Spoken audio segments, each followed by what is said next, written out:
This story starts in a shopping mall where Tian, the protagonist, was shopping while listening to the news.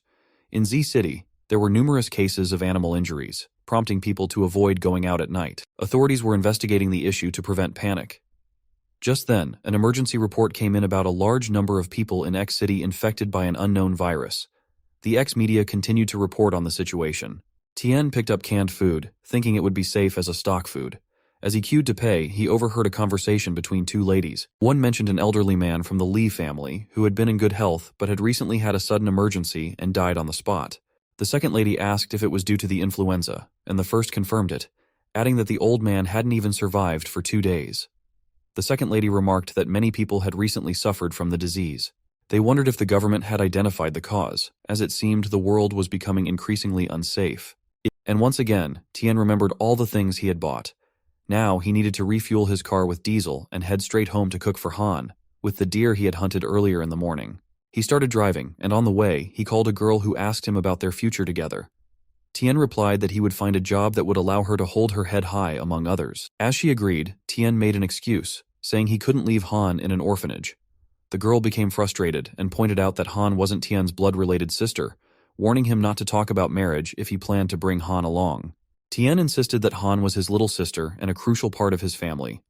The girl asked why she should raise such a child as her own without any support, already having suffered enough with Tian.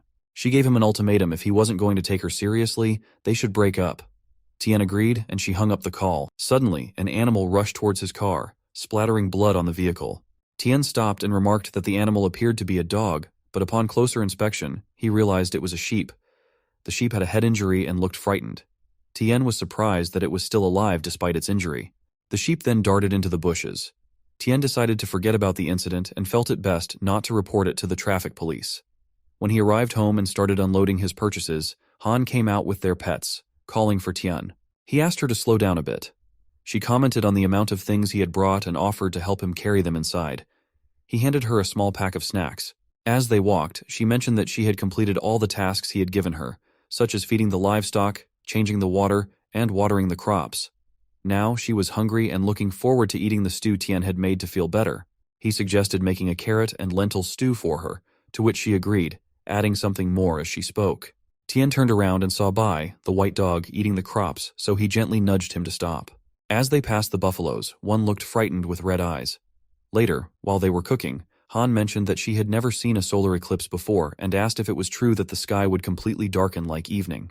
They heard on the radio that the highly anticipated total solar eclipse was approaching soon. As Han enjoyed her meal, she complimented Tian on how delicious it was, noting that his cooking skills were improving alongside his hunting abilities. Tian explained to her about the eclipse, advising her to wear the special glasses he had given her to safely observe it without it getting too dark. Suddenly, a countdown began from 10. Han pointed outside and asked Tian what was happening. He was stunned to see a dark object obscuring the sun, plunging everything into darkness as if it were night. Han was shocked and started to feel cold. Hey, the black dog began barking nervously. Even the radio signal became disrupted. Han, visibly frightened, urged Tian to look outside. As Tian opened the gate, he was greeted by a sudden blizzard, which seemed unusual in the middle of summer. He quickly told Han to go inside and assured her he would lock up the cattle and sheep. He instructed Bai to stay with Han, who urged him to hurry because of the cold. Tian reassured her and called to He to come along. Struggling against the harsh conditions, Tian realized they were in the midst of a blizzard. He asked He if he was all right, and as Tian looked up, he was shocked to see the sun shining brightly. He remarked on how strange it was, questioning what could be causing these sudden weather changes. He began barking in a particular direction, drawing Tian's attention to a buffalo with red, intimidating eyes. Tian felt a surge of fear at the sight. As the cow rushed to attack Tran, He darted in to fend off the cow. Tian, evading its charge, hurriedly searched for his compound bow nearby and found it resting on a log. The cow flung He aside, prompting Tian to take aim. Though apprehensive, he fired several arrows at its head. Despite hitting their mark, the cow continued its relentless advance towards Tian. Shocked by its resilience, Tian sensed something was amiss and knew he needed more time. A warning flashed before him: 0 ammunition left, with 3 live targets within range. Disregarding the warning, he readied his bow, only to find it empty. The cow knocked him backwards. He pulled Tian towards the house, barking urgently. Tian glanced back, realizing that if the cow had mutated, perhaps Han wasn't safe inside either. Inside, Bai's eyes turned red as he growled at Han. Han wondered what was wrong with Bai. Bai lunged at her, but Tian intervened just in time, kicking Bai away. He lifted Han and assured her he would take her to a safe place, urging her to hide indoors where it was safer. Tian explained that Bai was now dangerous, emphasizing that she must trust him and stay inside. As he escorted her out, Tian checked the screen again and confirmed that the number of living beings had increased to 4.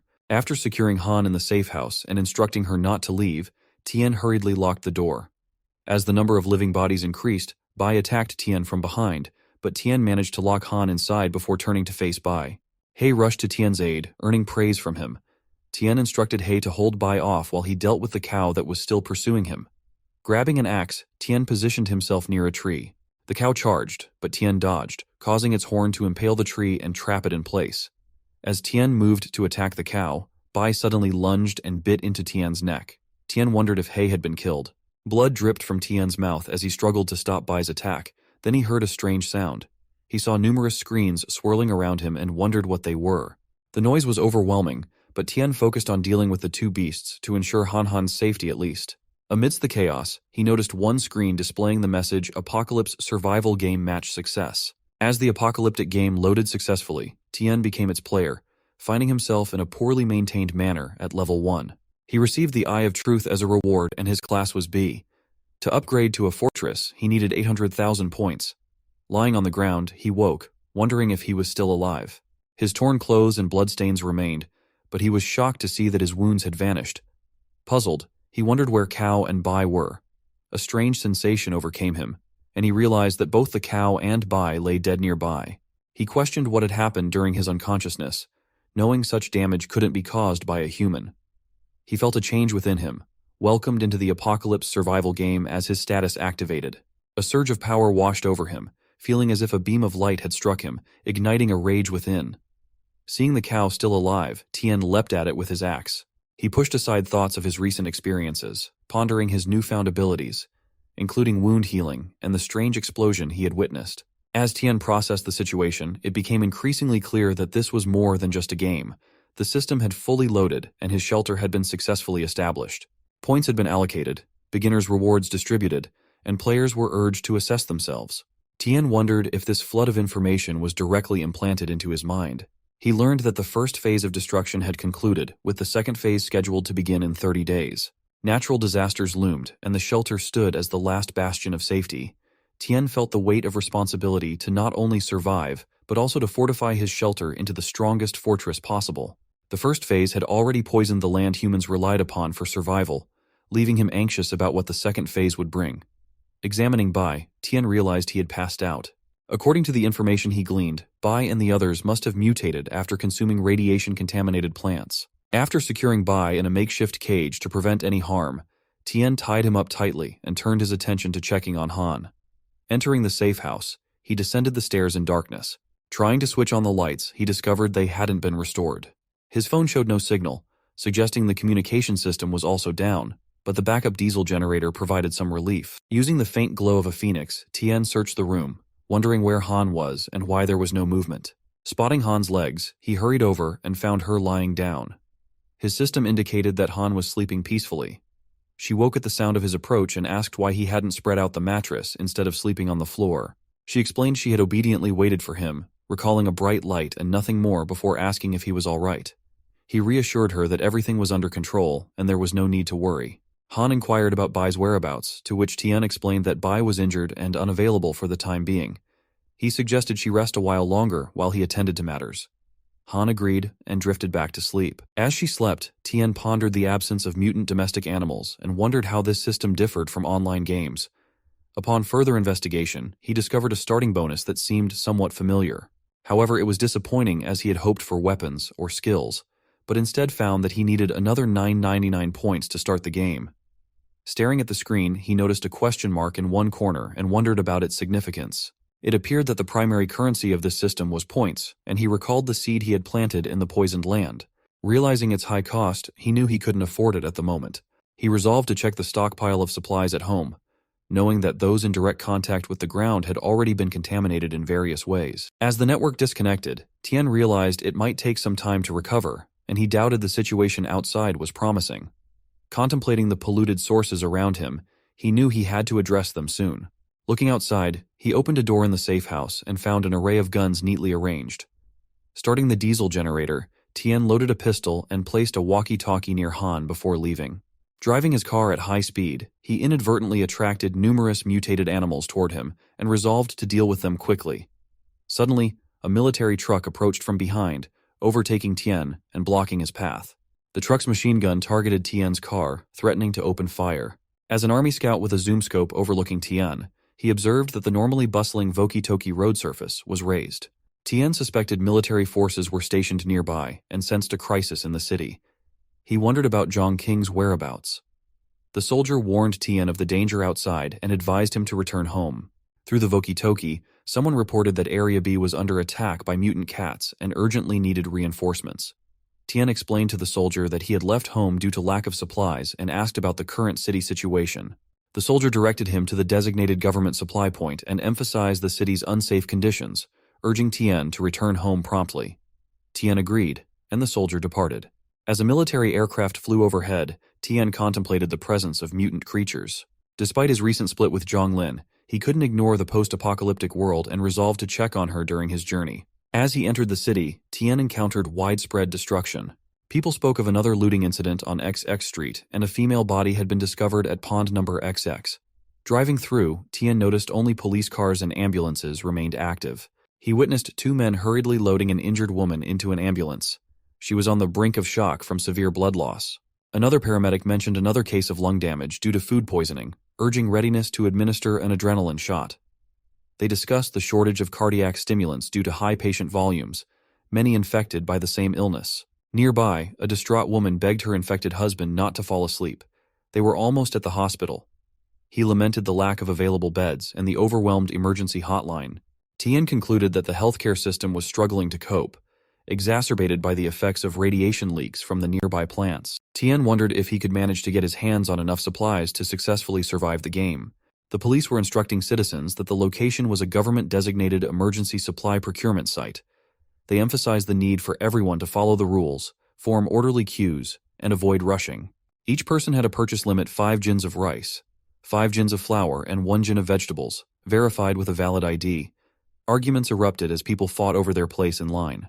One person insisted they had been waiting for 5 hours and deserved to be served first, while another claimed the spot was originally theirs before a restroom break. Tensions escalated, especially when someone purported to be the general manager of a local corporation, leading to confrontations with others in line.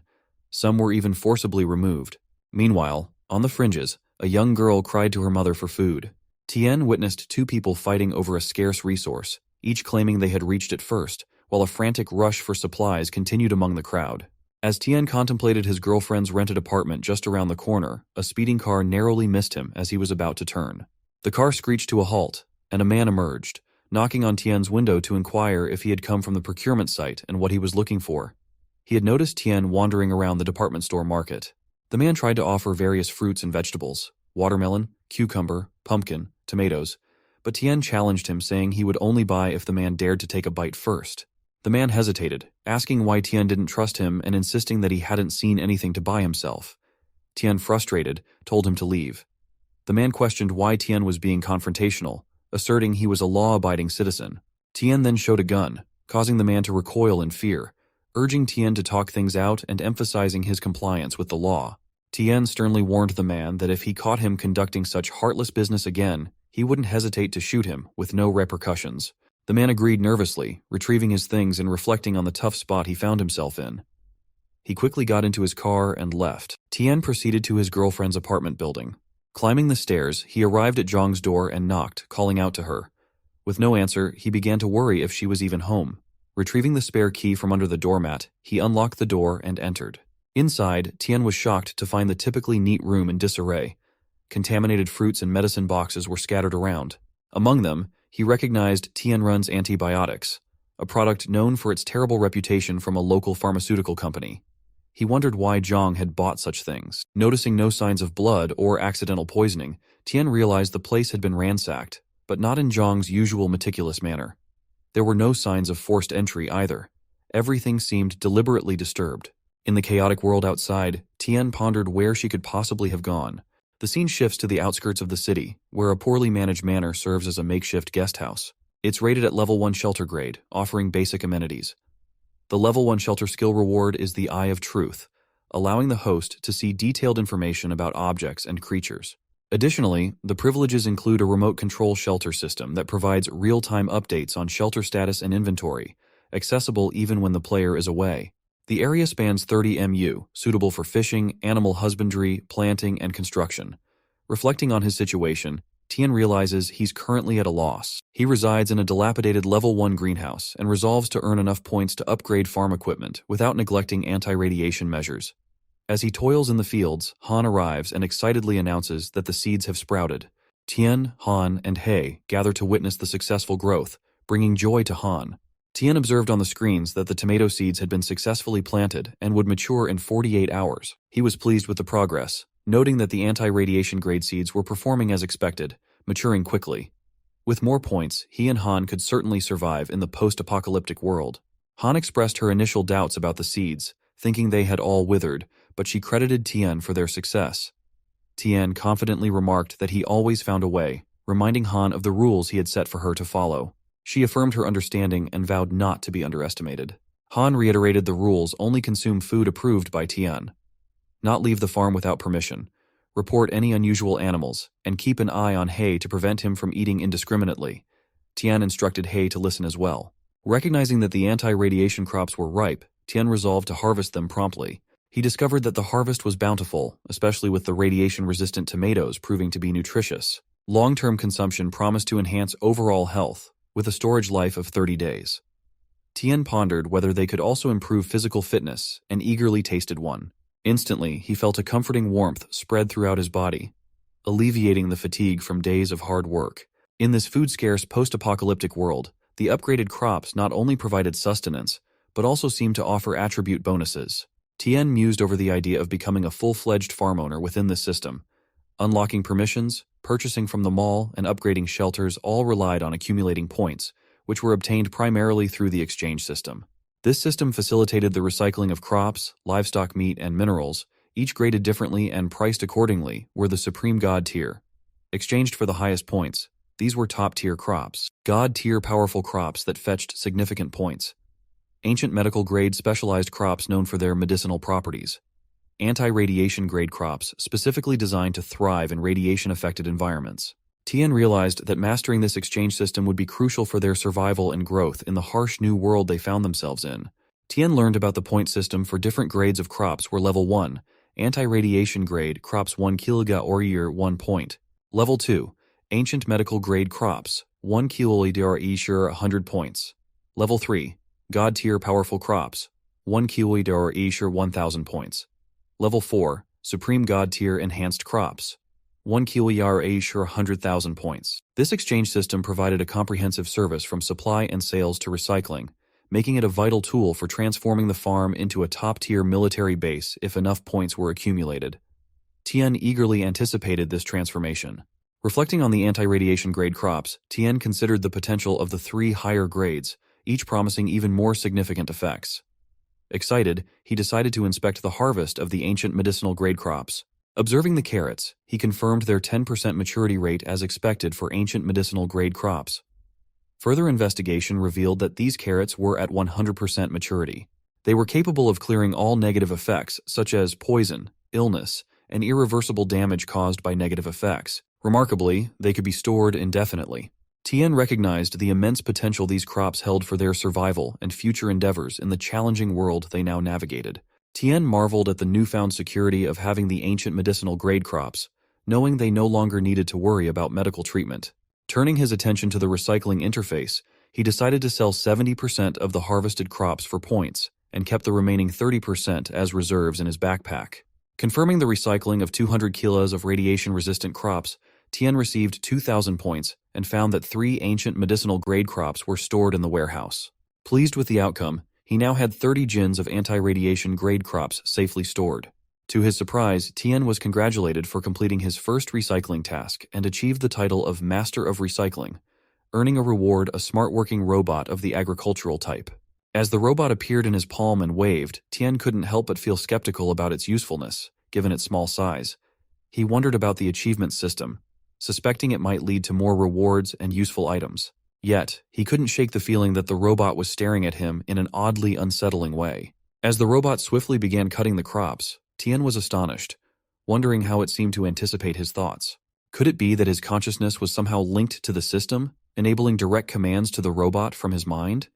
He marveled at its capabilities, realizing even a farming robot could be so advanced. Thoughts of earning enough points to exchange for a combat robot crossed his mind, considering how it could ensure Han's safety conveniently. Excited by their successful crop germination, Tian called Han for a meal, asking her to stop watching cartoons. They enjoyed big chicken legs together that day, celebrating their agricultural success. Han, though happy, reminded Tian of their need to be more frugal with food. Hei, their companion, also eagerly joined in the meal. Tian assured Han they could resume planting and use some of their stored food. He then warned her that if anyone discovered their food supplies, she would be forbidden from eating for 3 days. Han agreed, promising to keep their provisions secret. Tian suggested they eat, knowing Han must be tired of instant noodles after 2 days. He gave the first chicken leg to Hei, thanking him for protecting both Tian and Han. Han affectionately hugged Hei, calling him the best, before letting him go and wondering how Bai was feeling. Tian reassured her that Bai was still recovering from serious injuries and wouldn't be able to see her for a while, but promised they would play together once he was better. Han agreed and promised not to disturb Bai in the attic. Suddenly, Tian noticed a warning indicating someone was attempting to invade. He quickly accessed the monitoring screen and discovered the intruder was an unarmed 42-year-old male with a threat level of 3. To his surprise, he realized it was Uncle Nan. Tian wondered how Nan had ended up there under these circumstances. Tian stepped outside and approached Nan, questioning why he had come. Nan, smoking a cigarette, exhaled slowly before acknowledging Tian as boss. He explained his dire situation, requesting help and inquiring if Tian's farm had any surplus food. Nan had no other options. His home had been ransacked, his stored food stolen, and market prices were exorbitant due to shortages. Tian apologized, revealing that his own food stores had been depleted, worsened by a recent crop failure due to mutation. Despite this, Tian offered what little rations he could spare, expressing gratitude to Nan for looking after his family. Nan, crestfallen, admitted he had already approached many relatives, all unable to assist him. Tian then handed Nan a pack of cup noodles, urging him to explore other options first. Nan thanked him profusely, to which Tian wished him luck. Nan, resigned to their unfortunate circumstances, departed. Tian estimated that the food would last Nan about 5 days, considering it wasn't much. In uncertain times like these, human intentions were unpredictable, prompting Tian to stay cautious. He decided to check on Nan that night, realizing he didn't need the common vegetables stored in the freezer. At nightfall, Tian, accompanied by Han, quietly approached Nan's house, each bringing their own snacks. Suddenly, they heard Xiao scream. Nan hushed Tian, warning him not to startle Xiao. Xiao continued coughing up blood, his condition worsening by the moment. Emotionally distraught, Nan questioned why Xiao's condition was deteriorating instead of improving. As Xiao continued to cough up blood, Tian and Han peered through the window, Han visibly frightened by the sight.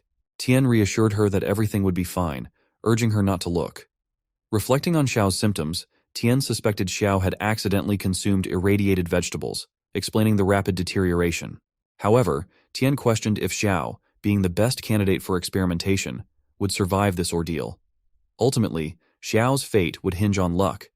The window glass shattered as a pouch flew into Nan's house, startling both him and Xiao. Nan grew furious, demanding to know who threw it. Xiao urged caution and suggested they inspect the package. Reluctantly, Nan agreed, instructing Xiao to stay put while he investigated. Upon opening the pouch, Nan was shocked to find fresh vegetables and food inside. Overcome with emotion, Xiao expressed his desire to survive, willing to try anything even if it meant lying about his condition. Nan broke down, admitting even the hospital couldn't help Xiao, but he couldn't bear to watch him suffer without trying. Determined, Nan convinced Xiao to eat the food, urging him to chew carefully. Xiao screamed and coughed violently for a moment before suddenly stopping. Nan rejoiced at Xiao's apparent improvement.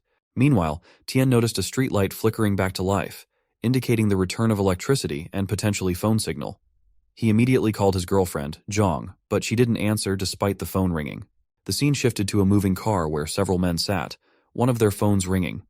They pondered whose phone it was until the owner recognized it as Zhang's, suggesting they turn it off now that the signal was restored. One of them inquired about their food stash, relieved they had enough for a month. Pleased with their decision to follow their leader, they discussed their motives. The largest man silenced their questioning, emphasizing the importance of money and action. They all agreed. After the incident at Nan's house, Tian and Han hurried away in their car. Han remarked on the miraculous change she witnessed in Xiao, how he had been vomiting blood before eating the carrot, but soon recovered, his pallor shifting from gray to blue. Tian noted Han's vivid descriptions, reminiscent of her love for animations. Suddenly, an animal attacked their car from above. Tian spotted it, a monkey with menacing claws peering through the window. He instructed Han to stay calm and hold tight. She nodded fearfully, complying with his request. Tian maneuvered the car in a serpentine motion, attempting to dislodge the monkey. He then instructed Han to duck her head, which she did obediently. Despite their efforts, the monkey persisted and ended up in front of the car. Thinking quickly, Tian swerved the vehicle, causing the monkey to collide with a rock. Drawing his gun, Tian shot the monkey, ensuring it posed no further threat. Exiting the car to inspect, Tian discovered a pool of blood where the monkey had fallen. Amongst the blood, he found a coded message. Perplexed, he wondered where it could have come from, as there were no nearby breeding farms or zoos. Tian's thoughts returned to the dire state of the city as he drove home. He instructed Han to relax and watch her animation, explaining that he had some matters to attend to. Agreeing, she departed, leaving Tian to confront Bai, still in his altered state. Donning gloves, Tian contemplated whether the ancient medicinal carrot could reverse the effects of radiation on Bai and restore his consciousness. Tentatively, he fed the carrot to Bai, hoping for a positive outcome. Bai growled loudly in response. Meanwhile, Han, engrossed in her cartoon, heard unsettling noises and grew concerned about Tian's prolonged absence. Rushing to find him, she entered the room where Tian and Bai were. Wanting to play a prank, she tapped Tian on the back, startling him. Relieved to see her, Tian asked if it was her. Han confirmed and teased him about being scared. However, their attention soon turned to Bai, lying motionless with blood around him. Han was overcome with emotion, collapsing in despair. Tian urged her to compose herself as she sobbed, questioning why they couldn't save Bai with the carrots that had saved Xiao. Tian sadly explained that the carrots couldn't reverse mutations like Bai's. Han continued crying, expressing her deep sorrow at the prospect of Bai dying. The next day, they performed the final rites for Bai and bid him a solemn farewell. Han remained silent throughout. Tian gently took her hand, suggesting they return indoors as it was growing late. Despite her absorbed state in the cartoon, Tian interrupted to invite her for dinner, preparing her favorite dish. Han didn't respond verbally but indicated she wanted him to stay with her in the house, to which Tian agreed. Later, Tian sat outside and noticed a screen announcement about radiation-resistant crops nearing maturity, prompting him to prepare for their harvest. Soon, they harvested approximately 500 kilo of radiation-resistant crops and 10 kilo of ancient medicinal-grade crops. A small robot returned to Tian, confirming successful points redemption. As a result, his level 1 dilapidated greenhouse upgraded to a level 2 ordinary house. However, Tian received a warning that his defense shelter was only rated level 3, capable of repelling small wild animals, but risky against larger threats. It strongly advised establishing a defense system promptly. Tian considered his top priority to ensure the safety of the farm. With current crop levels yielding high power, he decided to postpone expanding production. Upgrading the wall reinforcements from level 1 to 2 and successfully purchasing the perimeter power grid elevated his security readiness to level 1. Aware of the remaining points, he prioritized acquiring mechanical guards for Han's safety. He spotted a guard priced at 3,500 points and calculated that selling the grains stored in the warehouse would nearly cover the cost. Confident in his ability to earn more points if needed, Tian proceeded with the purchase of a level 1 hummingbird and a level 2 hound. Observing the hummingbird in action, Tian marveled at its precision as it efficiently dispatched fallen leaves with bullets. With the air patrol spinner now available, Tian decided it was time to test the ground combat capabilities, directing the hound to demolish a rock. The hound utilized its beam attack to effortlessly demolish the rock, leaving Tian visibly relieved by the successful demonstration. He then brought Han over to meet the hound, explaining that it would accompany her and provide protection. Tian suggested naming it Bai, which deeply moved Han. Meanwhile, in a city building, a man reported to Liang Hani that they had successfully cleared up the out-of-control samples, with only the data from number 7 steadily increasing. He noted that it could now penetrate 5mm thick steel plates effortlessly. Liang inquired about the situation on the other side. The man replied that Ren was displeased with their failure to procure medical equipment donations, which could complicate matters if reported to the head office. Seated calmly, Liang dismissed Ren's concerns, referring to her as just a girl with limited influence. He assured the man that their activities were conducted discreetly. making it difficult for Ren to launch a successful investigation without knowing where to start. The man agreed, mentioning that the head office remained unaware of their operations. Liang instructed him to keep a close watch on Ren to prevent her from disrupting their business. With that, Liang left the room, contemplating the potential for a significant treasure awaiting discovery. The scene shifts to Ren, who was walking angrily, asking where Liang was. The lady apologized and said that Liang wasn't in the company at that time. Ren was making things very difficult for them, so he should wait. Just as Ren opened a door and asked Liang what was going on in his head, he mentioned that now the entire southern region's medical system was paralyzed. As a medical company, Liang should lead his staff to actively cooperate with the hospital, donate equipment and medicines, instead of being busy with animal experiments. Liang replied that it was the general manager's office and it wasn't appropriate for her to barge in like that. He was a businessman, and his purpose was to profit from everything. He didn't believe that day's medical treatments could do anything for that worldwide disease. Ren asked what disease it was. Liang replied that she was also a shareholder in the company and enjoyed dividends. Could she imagine how rewarding it would be if they could develop a solution? Ren asked if Liang's research had made any progress, noting that even the Yanhuan federal government hadn't developed any effective drugs yet. She mentioned that she would have to visit his lab. Liang replied that he was kidding, emphasizing that such developments couldn't happen so quickly. He suggested that if she could cooperate more and invest more manpower in the project, progress would be faster. Ren said that she would go to the lab later to check on the progress and ensure she could cooperate effectively with the project. Liang assured her she was welcome and had arranged personal escorts. Ren agreed to go. Liang saw her out. As Ren walked, a boy escorted her and mentioned that the technical team had found her time in the office too short to conduct a thorough scan, and accessing the secret laboratory entrance was likely not feasible at the moment. Ren commented that it was an old issue and asked if the boy had obtained a statement from the captured scientist. The boy denied this, explaining that they were blindfolded each time they entered and exited, but they did have key cards. Ren expressed her appreciation for the information. Then she gave a card and wondered where else could that be other than those places, and if the most dangerous place could also be the safest. She entered the laboratory and a man introduced himself as 2Z, in charge of accompanying and explaining everything to Ren. He offered to show her around, and Ren agreed, saying, "Let's go and check on the progress of the experimental subjects first." 2Z led her to see Subject 7, the only one in the experimental batch that hadn't gone berserk. Its power had increased tenfold, though it remained unstable and showed signs of aggressiveness, though not as brainlessly bloodthirsty as the failures. Suddenly, another man approached 2Z with bad news and whispered in his ear. 2Z was visibly shocked. The man explained they didn't know what had happened and asked 2Z to come and check. 2Z asked how this could have occurred. 2Z then apologized to Ren, explaining there was an emergency and he couldn't continue to accompany her. He assured her that a colleague would take over. Ren replied that it was fine, as it was just a routine check, and she would walk around for a while before leaving. The man expressed fear, stating that their actions were against the rules. Ren replied confidently, "We're all under surveillance coverage, so what is there to worry about? Just hurry, and don't delay. It seems important." 2Z agreed and assured her they would ensure her safety at all times before they departed. Ren was on a call with a boy through earbuds, telling him it was time to act. The boy was seated in a room with his laptop, confirming that the surveillance was covered. Ren instructed him to scan the place for their hideout. The boy asked her to check the northeast corner for a hollow in the wall or something that could be pressed. She found it and pressed it. The boy informed her she had 30 minutes. Agreeing, Ren entered through the open door and discovered numerous human bodies in jars.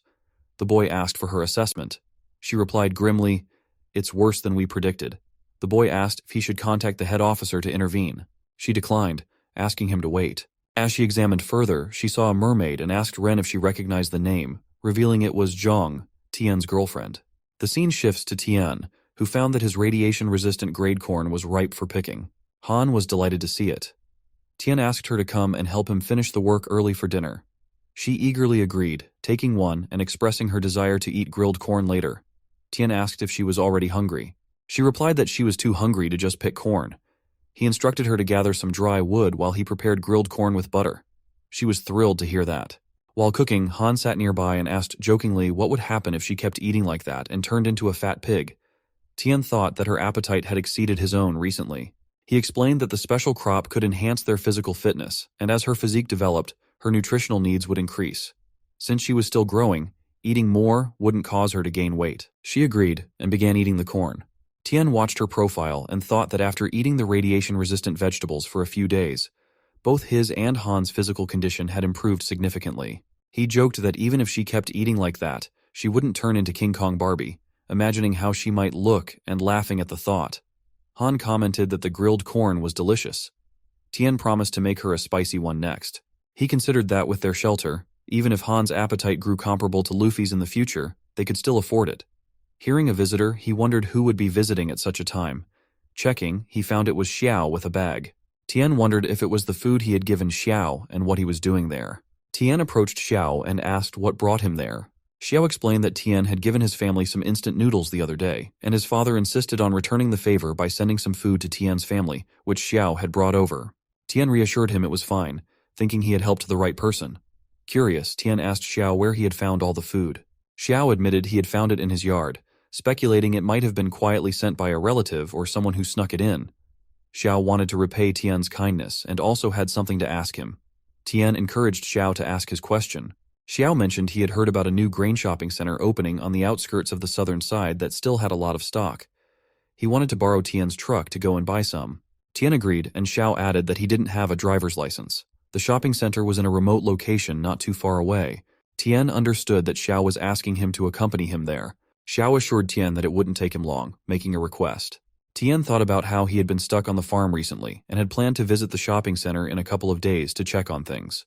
Since the opportunity came early, he decided to go with Xiao. With the mechanical guards at home, he felt relieved about Han's security. Besides, Bai's combat abilities could handle even a small group if needed. Tian agreed, mentioning they were old acquaintances, but he needed to be back before noon to cook for Han. Xiao apologized for causing trouble. Tian asked him to wait there while he went to get the truck. Inside, Tian instructed Han to stay home and not to open the door for anyone. She reassured him not to worry and praised Bai's capabilities. Tian asked how Bai had become so capable. She explained it was an upgraded version and demonstrated how it easily smashed through big rocks with a bam bam. Tian asked if that was so, and reminded Han that she could only use Bai in emergencies in the future, as it could be dangerous otherwise. She agreed, saying she wouldn't blow up rocks anymore. Tian affectionately ruffled her hair, promising that he and Xiao would go shopping and bring back candy for her. Curious, she asked if Xiao was there and expressed a desire to greet him. Tian playfully pinched her cheek and asked if she wanted to show off Bai to others. She insisted she was 6 years old now and not a child anymore, feeling suffocated that no one except Tian talked to her that way. Tian agreed and took Han with him in the truck.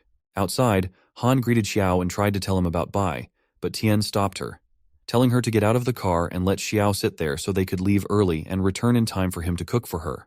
As they left, Han complained that Tian was being mean and hadn't let her finish greeting Xiao. She hurried inside to forget about it and watch cartoons. While traveling, Tian thought that Han could be naive sometimes, expecting she would say something like that. After a while, Xiao asked Tian if it was okay for Han to be home alone. He expressed concern about the current chaotic world and feared the farm might be targeted by bad guys, putting her in danger. Tian scoffed, questioning who would bother with his shabby farm that had no money or food, and reminded Xiao that Han was only 6 years old. Even if she had a self-defense weapon, she wouldn't be able to use it. He thought there was no safer place for her than the farm right now.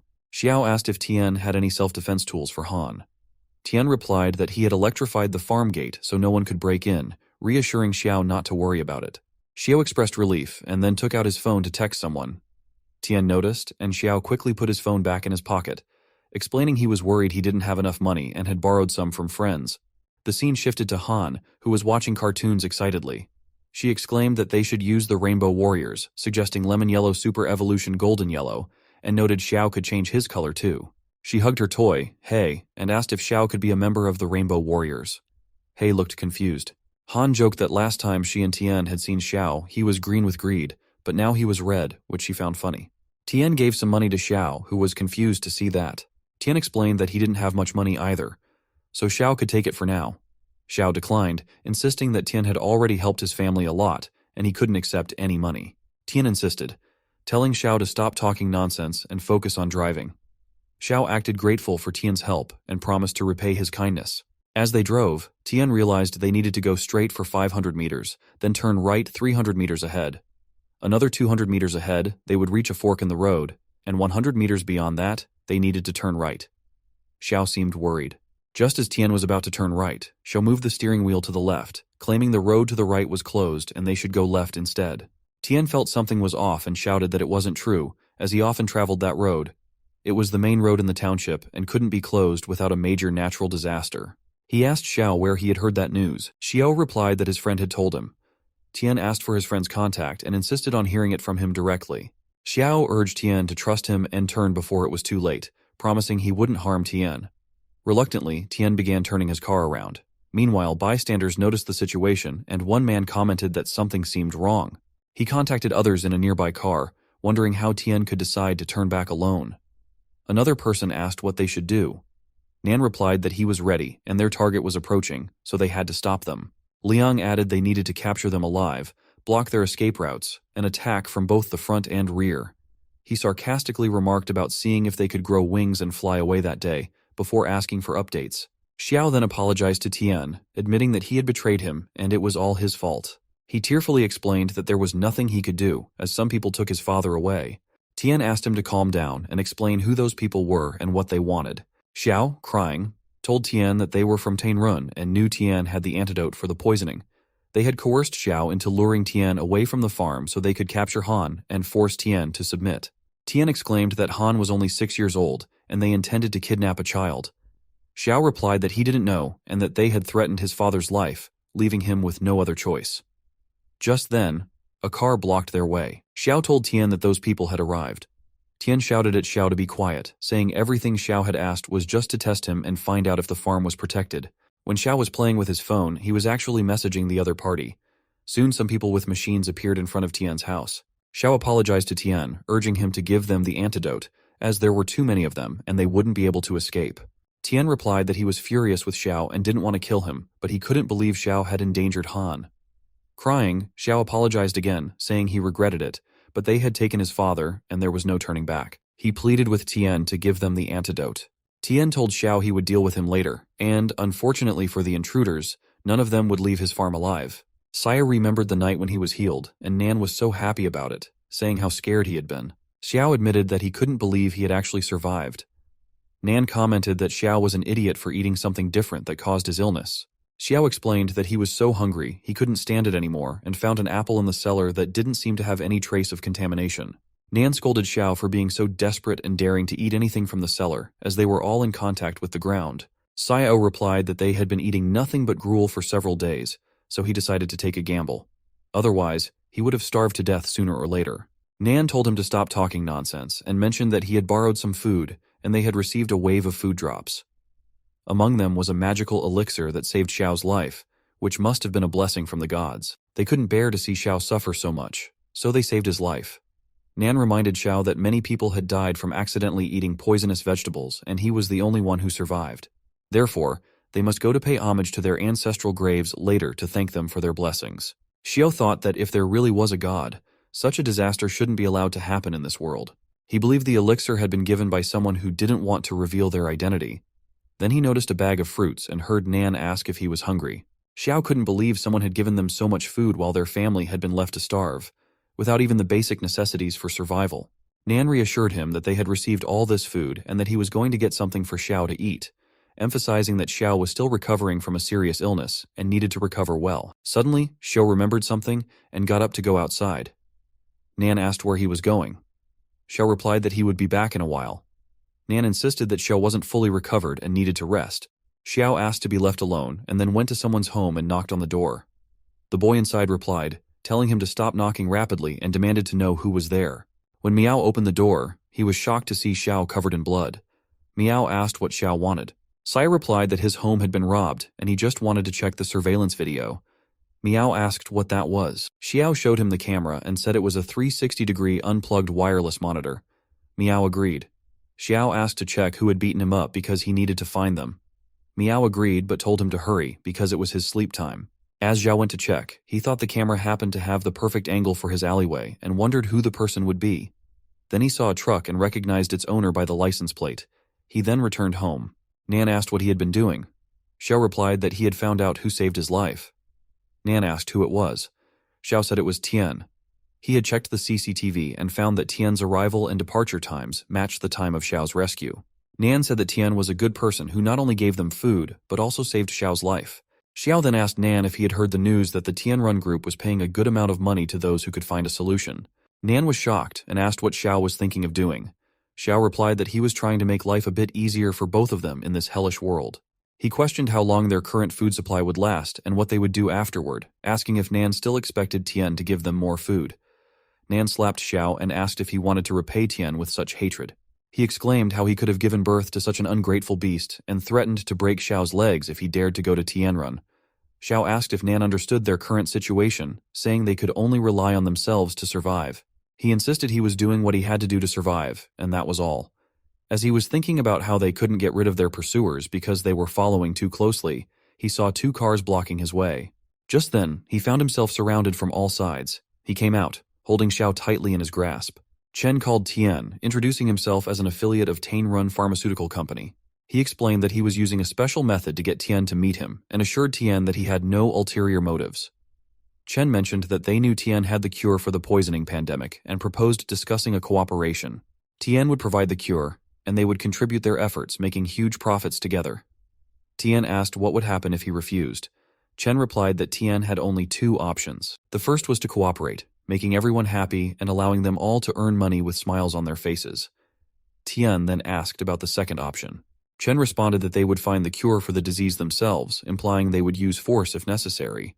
Tian replied that it was only by chance he had discovered the cure for the poisoning epidemic, and there was only 1 dose, which he had already used. Chen called Tian, introducing himself as an affiliate of Tianrun Pharmaceutical Company. He explained he had come to discuss cooperation regarding Tian's cure for the poisoning pandemic. Tian regretted they had come all this way for nothing, noting they didn't even have guns, and Xiao was of no use to them. If they had firearms, they could have simply injured Tian without the need for threats. Chen remarked that Tian seemed unmoved even in the face of danger. Chen made a call and asked if they were at the farm gate, instructing them to capture the little girl and feed her the poisonous fruits. He questioned the point of electrifying Tian's broken fence, knowing it was surrounded by insulation protection veterans. He urged Tian to understand his own value and cooperate to make money together with Tianrun. Tian's demeanor turned ominous, and he expressed his hatred for threats. Chen wondered how a mere farmer could have such a terrifying gaze. Tian warned Chen that he should be grateful they hadn't come to the farm together, or they wouldn't be alive much longer. Chen dismissed Tian's warning as nonsense, feeling confident in their numbers. Chen demanded Tian cooperate, promising he and his sister would live. Seeing Tian's reluctance to cooperate, Chen ordered his people to cut off Tian's limbs and leave him alive. Those people managed to break through the walls of Tian's farm, causing a noisy disturbance that made Han unable to enjoy her cartoons in peace. She felt an intense urge to silence them once and for all. Meanwhile, Tian found himself alone, battling enemies and hurling them away at a distance.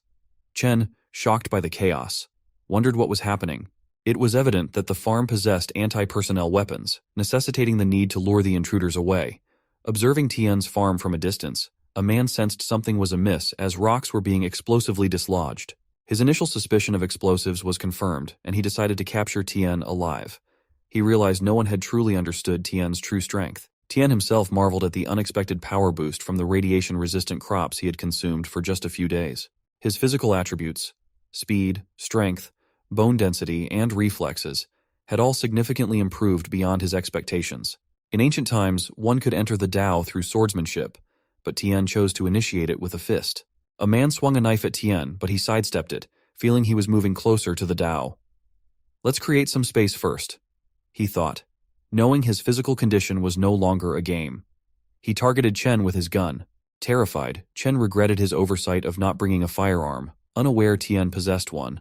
However, if Chen could close the distance, the gun would become useless. He warned Tian not to provoke the powerful figure behind him, stressing the consequences. Tian acknowledged, shooting others to demonstrate Chen's value and eliminate unnecessary threats. As people fled, Tian pursued and killed them. Chen decided to hide in the woods, waiting until Tian ran out of bullets. Dodging attacks, he found refuge behind a rock, realizing Tian had ceased shooting, signaling he was likely out of ammunition, a relief for Chen.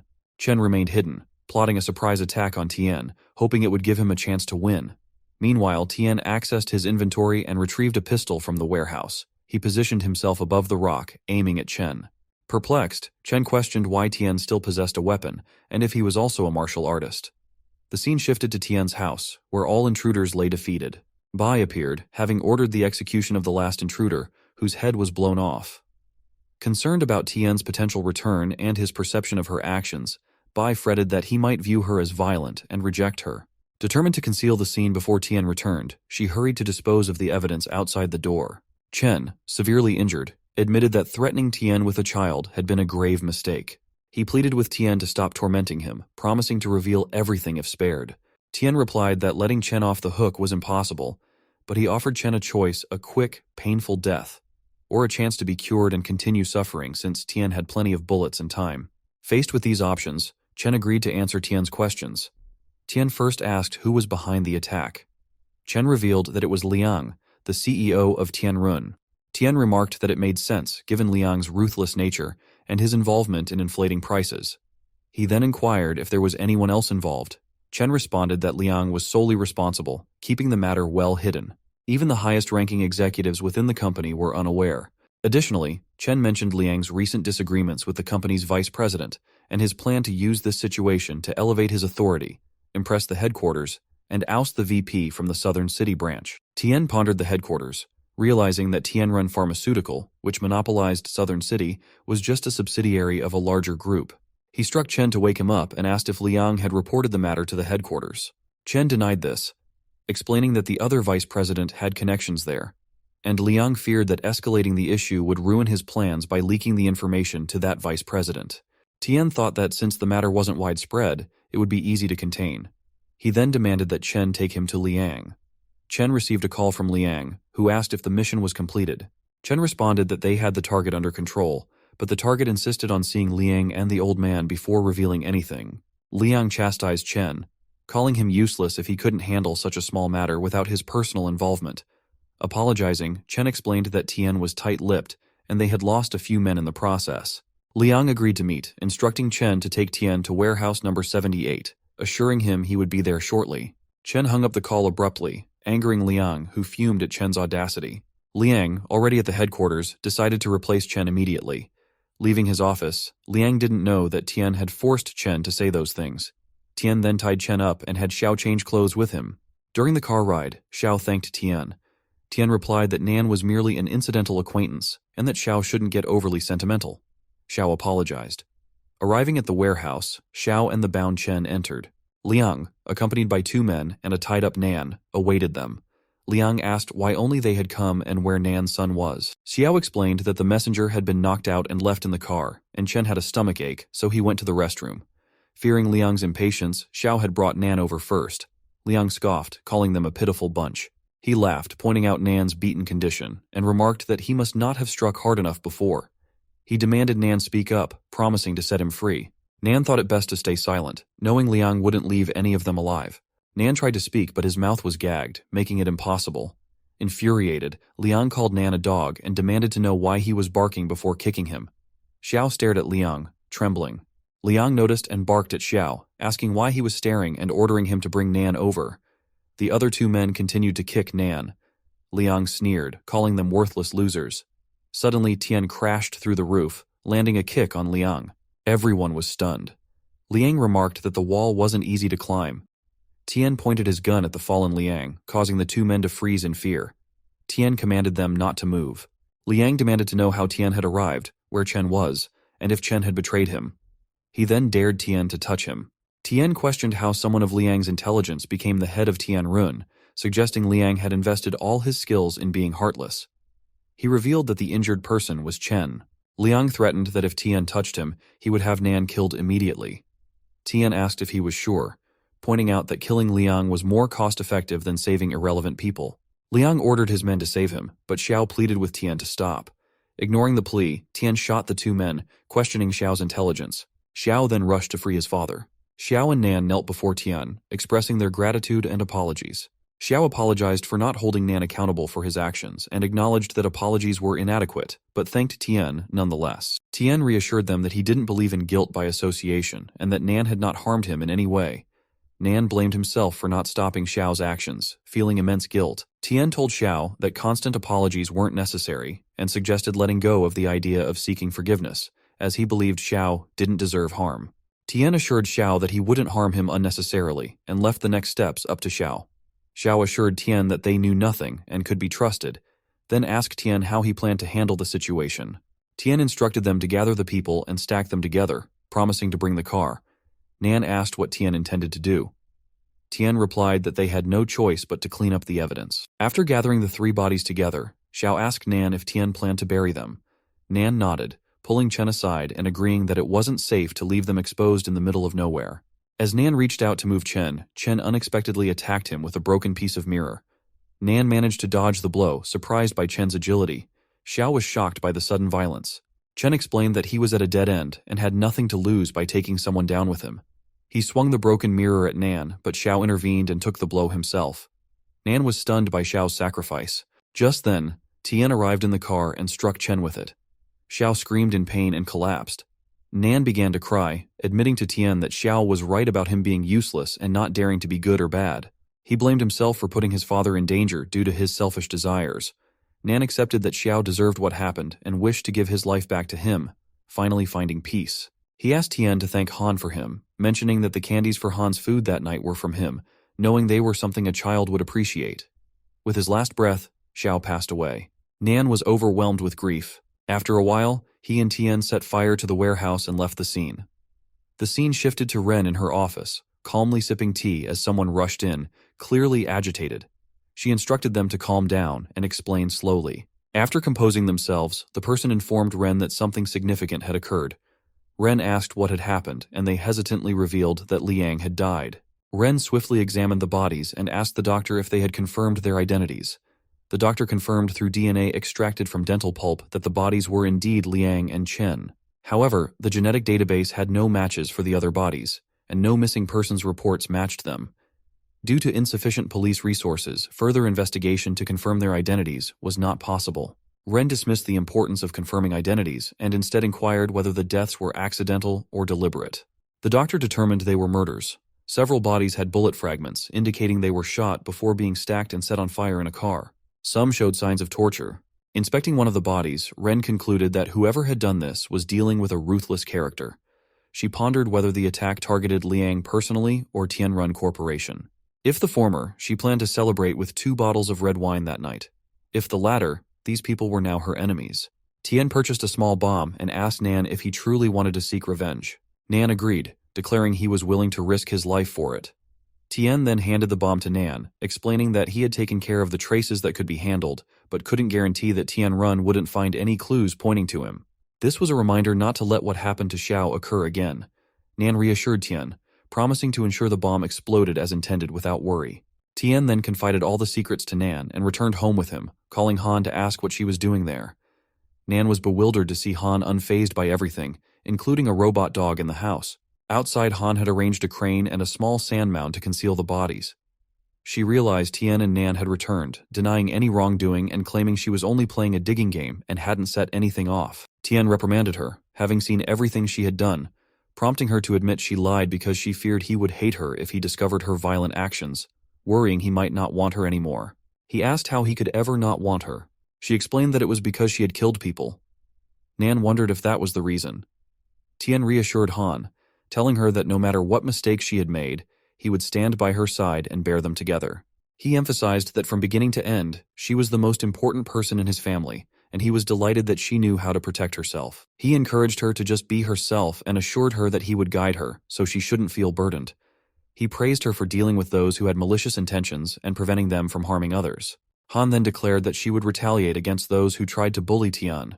Nan reflected that the world was changing too quickly, and he needed to adapt. Han then confided everything to Tian, who confirmed if she was saying that she saw those people wearing red and that this made her hate them. She ordered Bai to eliminate them, and Bai agreed, mentioning how those individuals had knocked down the gate and disturbed her while watching cartoons, a color she found unsettling. Tian asked if others also had colors. Han confirmed, describing Tian with a calming blue, Hei with an approachable green, and Xiao also associated with the unsettling red color. She mentioned that Nan's color was gray with a hint of green, and she had also noticed that some passers-by were gray too. Tian wondered what the people emitting the red color had in common, suspecting they all harbored ill intentions towards Han. He asked if, besides seeing different colors, she had noticed any words or letters around them. He wondered if Han was also a player. She denied seeing any words or letters. He asked when she started seeing colors on people. She replied it had been about a week ago. Tian speculated that her ability had emerged only after the start of the destruction season, confirming that Han hadn't seen the system and thus wasn't a player. Thinking about this, He pinched her cheeks, a habit of his when contemplating a problem. Tian believed it was likely an evolution after eating radiation-resistant vegetables. He smiled, and she jokingly commented on how scary he could be. He expressed his happiness. Tian considered that if that were the case, the crops provided by the food system didn't have the same side effects as the radiative crops, but the likelihood of mutation was higher. They had both eaten radiation-resistant food for only a few days, yet their physical functions had improved significantly. Han had also evolved the ability to perceive others' emotions, akin to a proximity program or humanoid reconnaissance device. Tian named his ability the Eye of Truth and dubbed Han's ability the Eye of Good and Evil. He expressed admiration for her ability and noted its usefulness to him. When she asked if she would be able to help him in the future, he agreed, affirming that if she saw someone emitting red color in the future, she should inform him as she was his strongest assistant. As he gently touched her, she became happy. He then asked if she was hungry and offered to cook for her. Later, he prepared all the food and the three of them sat down together to eat. Tian told Han that from now on, Nan would also live with them and help with the farm work. Nan mentioned he didn't fully understand the situation but would do as Tian instructed. Han was delighted to hear this and asked where Nan would live. Nan replied that he would build a thatched hut near the gate to live in and keep watch over it. Han then asked what would happen to Xiao now that Nan was living with them. Nan explained that Xiao had gone to another world to atone for his sins. Han remarked that it seemed those who emitted red light and wanted to bully Tian wouldn't live long. She vowed that anyone who dared to bully Tian or He would face Bai's retaliation. Tian praised Han for her intelligence and suggested she focus on her meal. Nan thought that things couldn't get any more intense than they were now. Furthermore, his hands were already stained with blood, but now he didn't have to worry. As long as he could help his son get revenge, he was willing to be Tian's watchdog.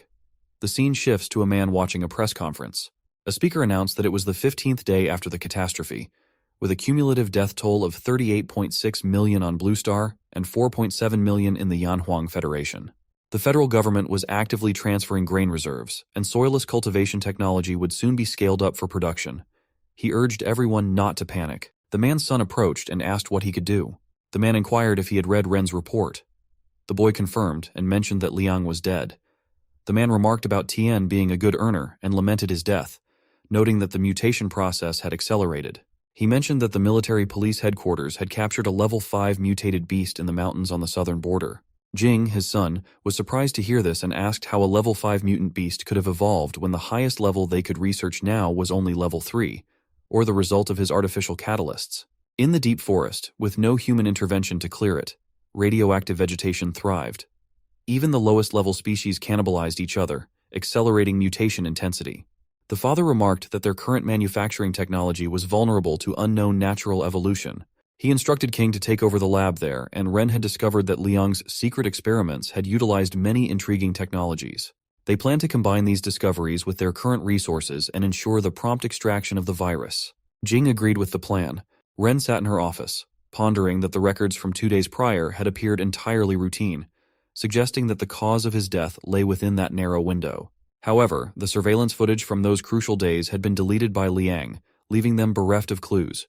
Dwelling on this seemed futile for now. They needed to decide on the location of the new research institute, and Ren still had to welcome the incoming leader. Stepping outside, she greeted Jing, who arrived from the south. After a handshake and introductions, Ren noticed a man standing behind Jing and inquired about him. Jing explained he was Kui, the king's assistant. Jing then mentioned hearing about a suitable research institute from Ren and asked to see it. She agreed, mentioning a few locations on the city outskirts from which he could choose. Meanwhile, the scene shifted to Tian, who was inspecting the fish livestock. In that pond, Tian had fish ranging from level 1 to level 5, and he marveled at the variety of species available. He noted that the points required to purchase different types of fish at the same level remained consistent. Suddenly, he spotted a bluefin tuna and rare pre-apocalyptic ingredients available for 500 points. Excitedly, Tian asked Han if she liked eating a lot of bluefin tuna. She inquired if it was the expensive fish that melts in their mouth. Tian confirmed this and mentioned that they previously couldn't afford much, but now they could indulge as they pleased. Han joyfully expressed her desire to eat it. Tian gathered his equipment and suggested they use the excavator to dig a fish pond together. Han agreed enthusiastically, and He joined them. With the excavator, Tian, Han, He, and Nan arrived at an open area. Tian instructed them to start digging there. Nan rubbed He and asked about its age, noticing it had grown significantly.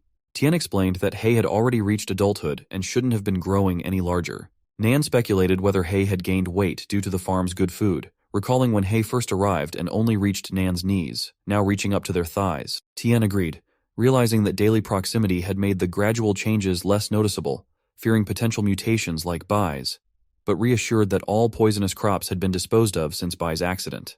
Tian considered if Hei had evolved from consuming radiation-resistant crops like Han, resolving to monitor him closely to prevent any issues. Just then, Tian noticed a visitor approaching and wondered who it could be. As he turned to check, Nan asked what had caught his attention. Tian noted 2 men and a woman approaching with a threat level of 8.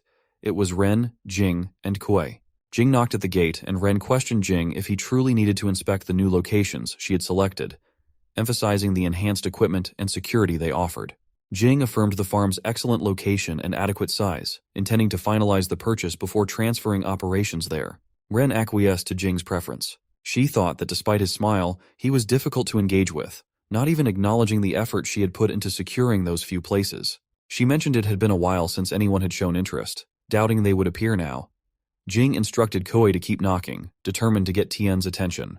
When Tian arrived and inquired about their business, Jing identified Tian as the owner and expressed a need to discuss business face-to-face inside the gate. Tian refused, insisting they speak from where they stood and to make it quick as he was busy. Jing conceded, attributing the urgency to the chaos outside.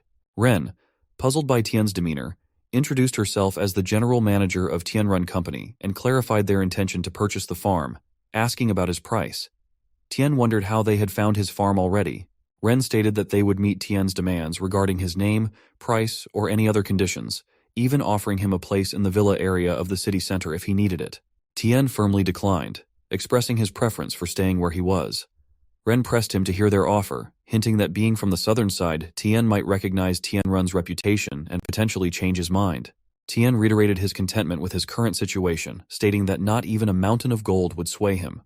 Kuei, frustrated, slammed the gate in anger, triggering a security alert on Tian's system. The warning indicated a minor attack with a strength of 2 and asked if Tian wanted to retaliate. Tian declined, noting that Kuei could easily trigger a serious response with just 1 punch. Jing scolded Kuei and slapped him, reminding him of their leader's teachings and warning him against such behavior without permission. Kuei apologized, acknowledging his mistake. Tian found the situation intriguing. Jing reassured Tian not to take it personally, describing Kuei as ignorant. Tian dismissed the incident and invited Kuei closer to the gate.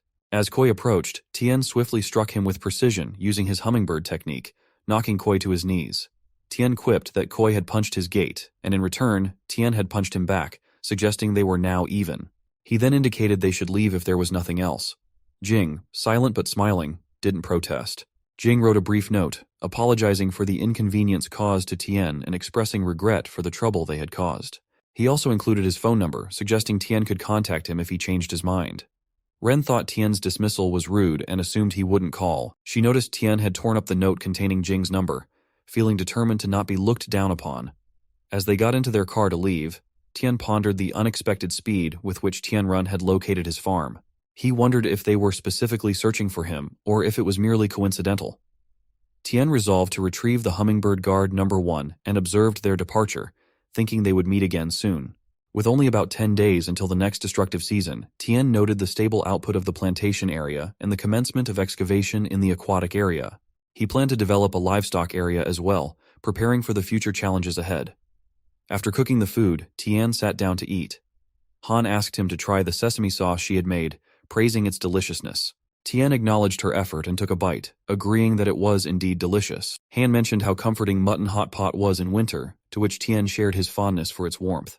Nan questioned if they were dressed appropriately for the current climate and expressed concern about the land's decreasing cultivatability.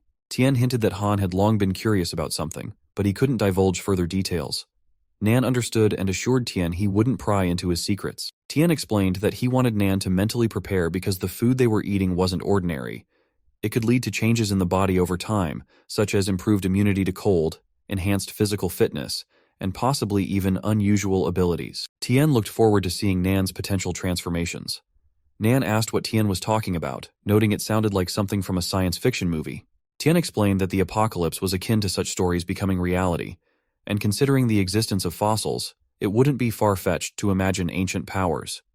He likened it to evolution rather than something supernatural. Nan admitted he didn't fully grasp Tian's explanation and suggested they continue eating. He then inquired if anyone had visited that day.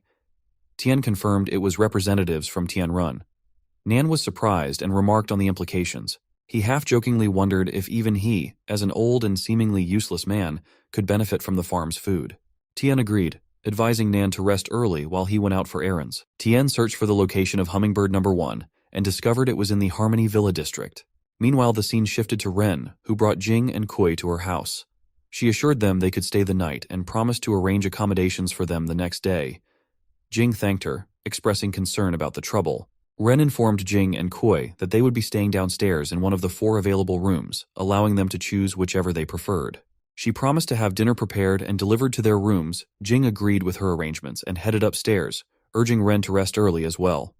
Meanwhile, the small hummingbird from Tian's possession hovered around Ren, which annoyed her. She wondered aloud why there were mosquitoes in such cold weather. After taking a bath, Ren felt her face looked exhausted from the long day.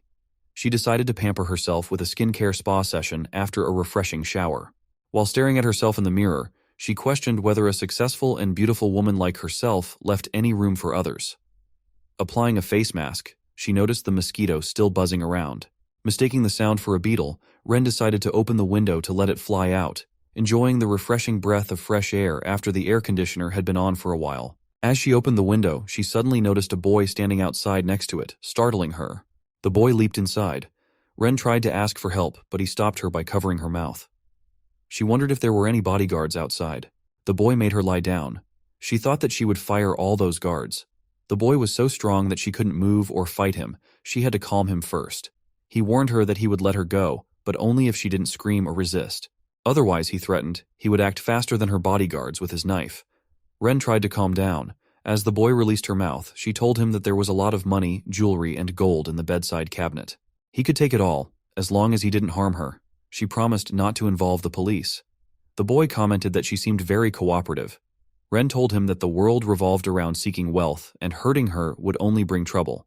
If he took the money and left quickly, it would be enough for him to buy plenty of food. The boy replied that he hadn't come to rob her money. She was shocked and then asked if he was a pervert, making a fake excuse not to cooperate with him. The boy stopped her and asked if she had sent someone to kill Liang, questioning why it had taken her so long to discover the murderer. She thought it wasn't a robbery and asked if he was connected to Liang. She pondered that all of Liang's confidants were dead, wondering where he came from.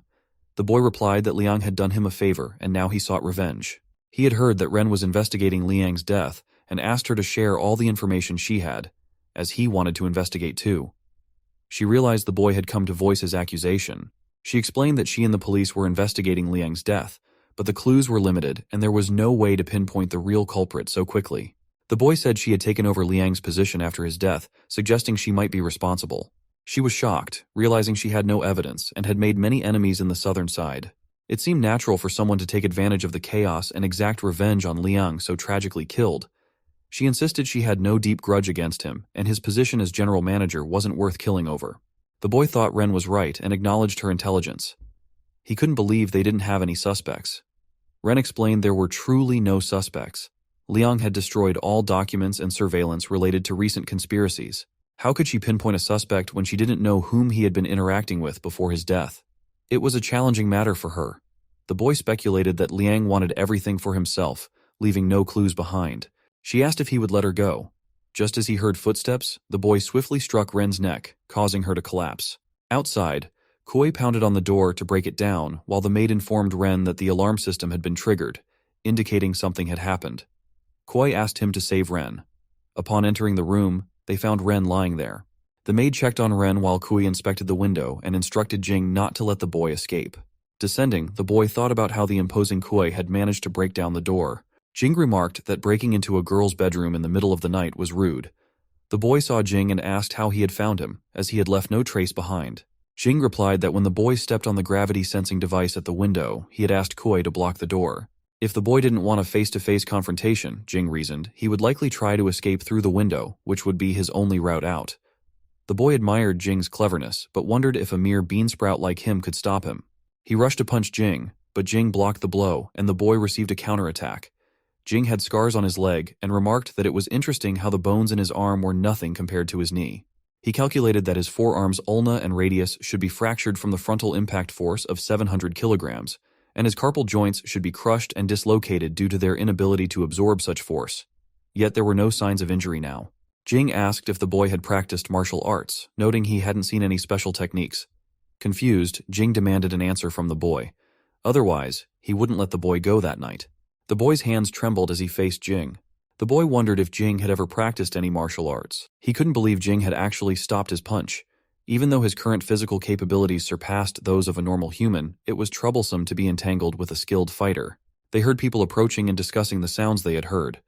The boy apologized to Jing, saying he didn't have time to play and threatened that next time they met, he would beat Jing to death. Jing leaped to attack, but the boy threw dust to obscure Jing's vision. Jing coughed, giving the boy a chance to escape, taunting Jing to wash his eyes while he left. Furious, Jing barely managed to open his eyes and saw the boy jumping off the wall to depart, saying goodbye. Jing's companions arrived and asked if he was okay and if he had let the boy escape.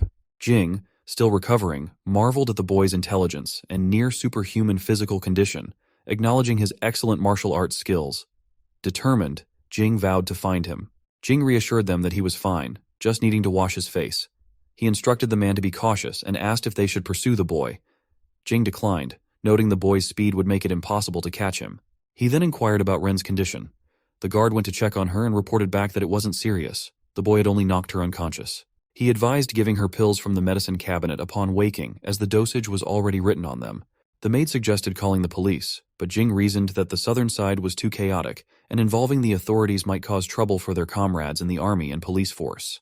The maid agreed, expressing gratitude and commenting on the chaotic state of the world. Kui arrived with bad news, stating that he had checked the room and discovered a missing hard drive. Jing questioned if it was the gray hard drive that had been plugged into his computer, which Kui confirmed. The third boy was Tian, who returned home thinking that disconnecting the network cable would ensure no problems. He wanted to understand what Tianrun company truly intended. Plugging the hard drive into his laptop, he discovered experimental files and wondered if Jing was a researcher. Opening the files, he found that despite numerous creatures dying as a result, Jing still believed fervently that the world would be better than before. Tian realized it wasn't a confidential document from Tianrun. He read about the radioactive food causing dramatic changes in the limbs and body shapes of beasts and humans. These changes weren't merely catastrophic. They brought about evolution. Jing believed they had taken the wrong evolutionary path, leading to premature deaths halfway through. He was determined to find the correct path, even at the cost of human lives, believing it would usher humanity into the next stage of civilization. In this future, humans wouldn't be separated due to terminal illnesses or born prematurely with congenital anomalies. They wouldn't be seen as burdens due to their lack of strength. They would possess strength rivaling tigers and leopards, living to be over 100 years old. Whether death or supreme glory awaited them at the end of the road, they would face it fearlessly.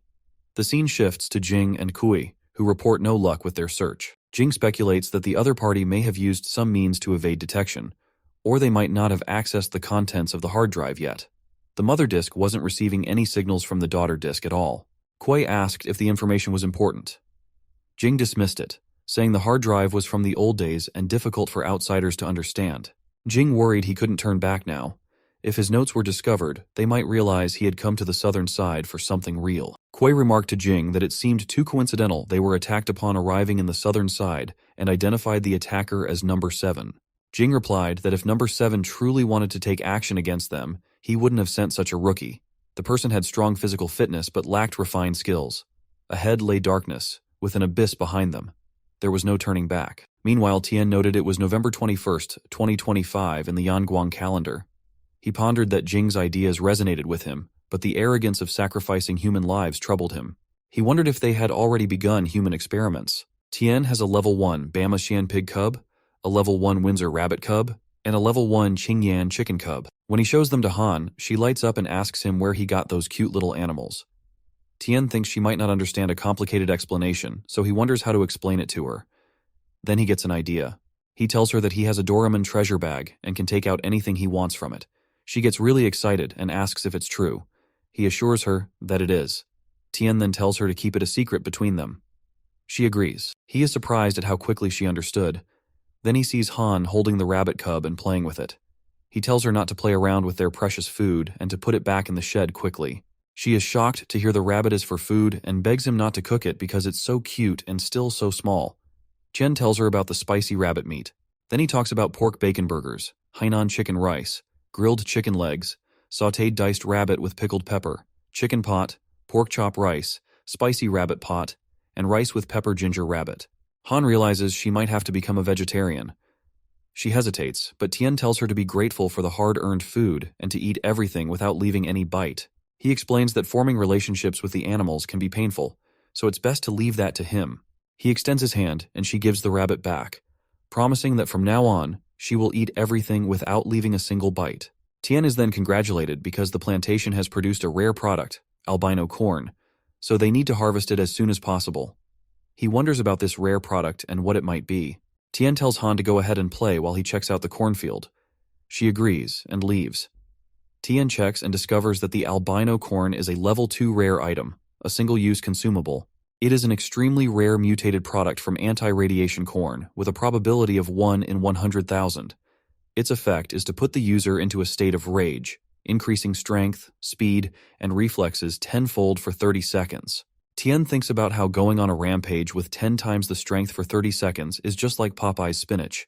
He wonders if there's only one or if there might be more rare products, so he searches several places. He gets disappointed, realizing that this kind of rare product is really hard to find and can only be produced when they are very lucky. When planting seeds, the system never mentions anything about special products. Tian thinks that finding the albino corn was a nice surprise.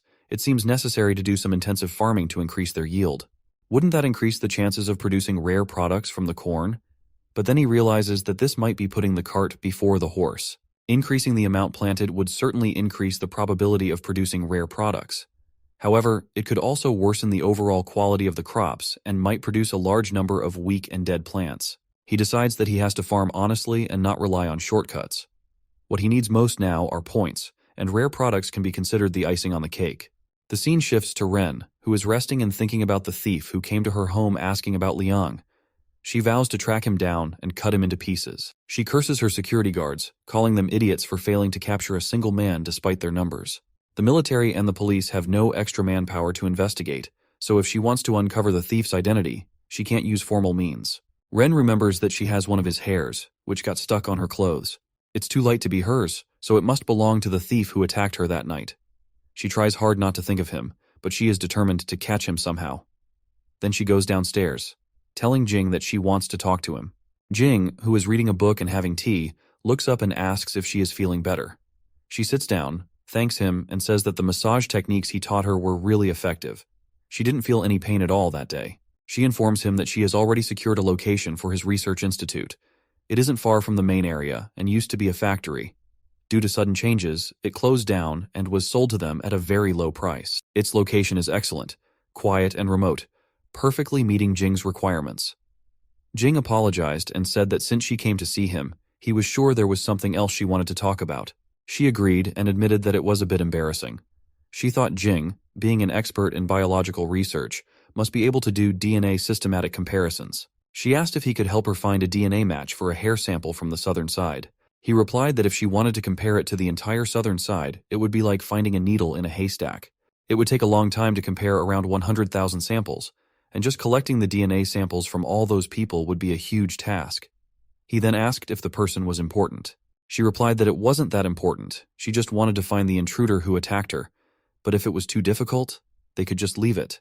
Jing then said it wasn't hard, and he would surely help her with that. She thanked him and asked if she was troubling him. Jing was experimenting and found that the dilution of the injected reagent was 10%. After completing the injection, the experimental subject's muscle fibers appeared significantly thicker, with cellular activity increasing thousands of times. They created a monster with compound eyes as the subject's genes had been contaminated by other organisms. The experimental subjects seemed to enter a violent state and broke free from their restraints. Experiment V, Virus B, the 34th, failed, causing glass to shatter and immediate destruction. In a dream, Jing recalled a past party where some boys were talking. One asked why Jing was left alone. The other boy, Jing's brother Jinb, warned them not to speak ill of his brother, calling him a bastard.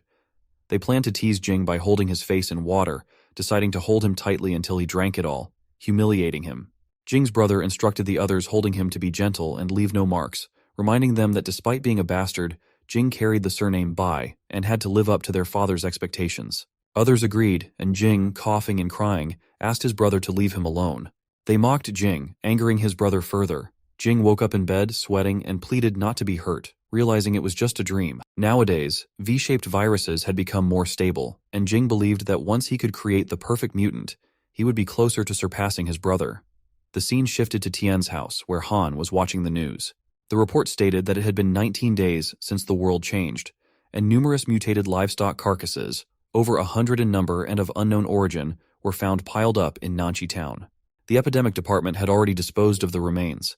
Tian asked why she wasn't watching cartoons and if she had started watching the news. She replied that she was tired of being treated like a child and had been following the news, asserting that she couldn't always hide behind him. He told her that she could see people's evil thoughts, which was already helping him. She smiled and said she wanted to catch up quickly and help him more, as he was getting stronger, so Han needed to get stronger too. Tian thought he had been observing Han for a while and noticed she didn't tend to go berserk. The changes in her body shape seemed to be due to evolution from the anti-radiation products, which relieved him. He mentioned that he and Nan were going to continue digging the pond, so when Han got hungry, she could eat some snacks. An hour later, feeling a bit hungry, she noticed a small box on the table and wondered what it was. Opening it, she found Divine Gain Seeds level 4. Tian had mentioned that he and Nan were growing the nuts. She showed Han that there were 2, one for each of them. She tried one and fed the other to Han. Finding it bitter, she spat it out because it was hard to eat, needing to rinse her mouth. After eating it, Han felt very sleepy and unwell. At night, as everyone slept, Han barked a lot, waking Nan, who wondered what the sound was. Turning on the light, Nan saw that Han was vomiting blood and then turned, appearing mutated. She rushed to attack Nan. Nan managed to save him somehow and wondered what had happened to Han. She seemed so different from earlier. Nan thought she had truly turned into a wolf because of the mutation, but it seemed different from the usual cases. Seeing no immediate signs of further aggression, Nan tried to calm her down. He reassured her that he was her uncle, Nan. Han looked around, and Nan observed her actions. Nan asked if she was hungry and offered to bring some food for her. Han barked, startling Nan. Breaking through the window, Han jumped outside and then effortlessly scaled the high fence to escape. Nan was surprised by her agility. Tian arrived, asking what had happened. Nan explained that Han had suddenly gone wild and run outside.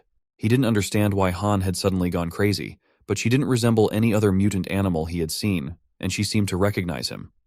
Tian was shocked and confused to hear this. Han joined them, calling out to both of them. She realized that Han was gone and woke up to find her missing from beside her bed. She asked what they were doing outside.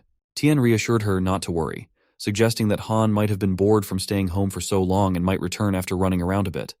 He encouraged her to go back to sleep, assuring her everything would be okay.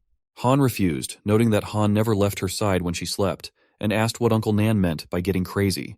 Tian noticed her bare feet and lifted her up, expressing concern. She explained her worry about Han potentially becoming like Bai as well.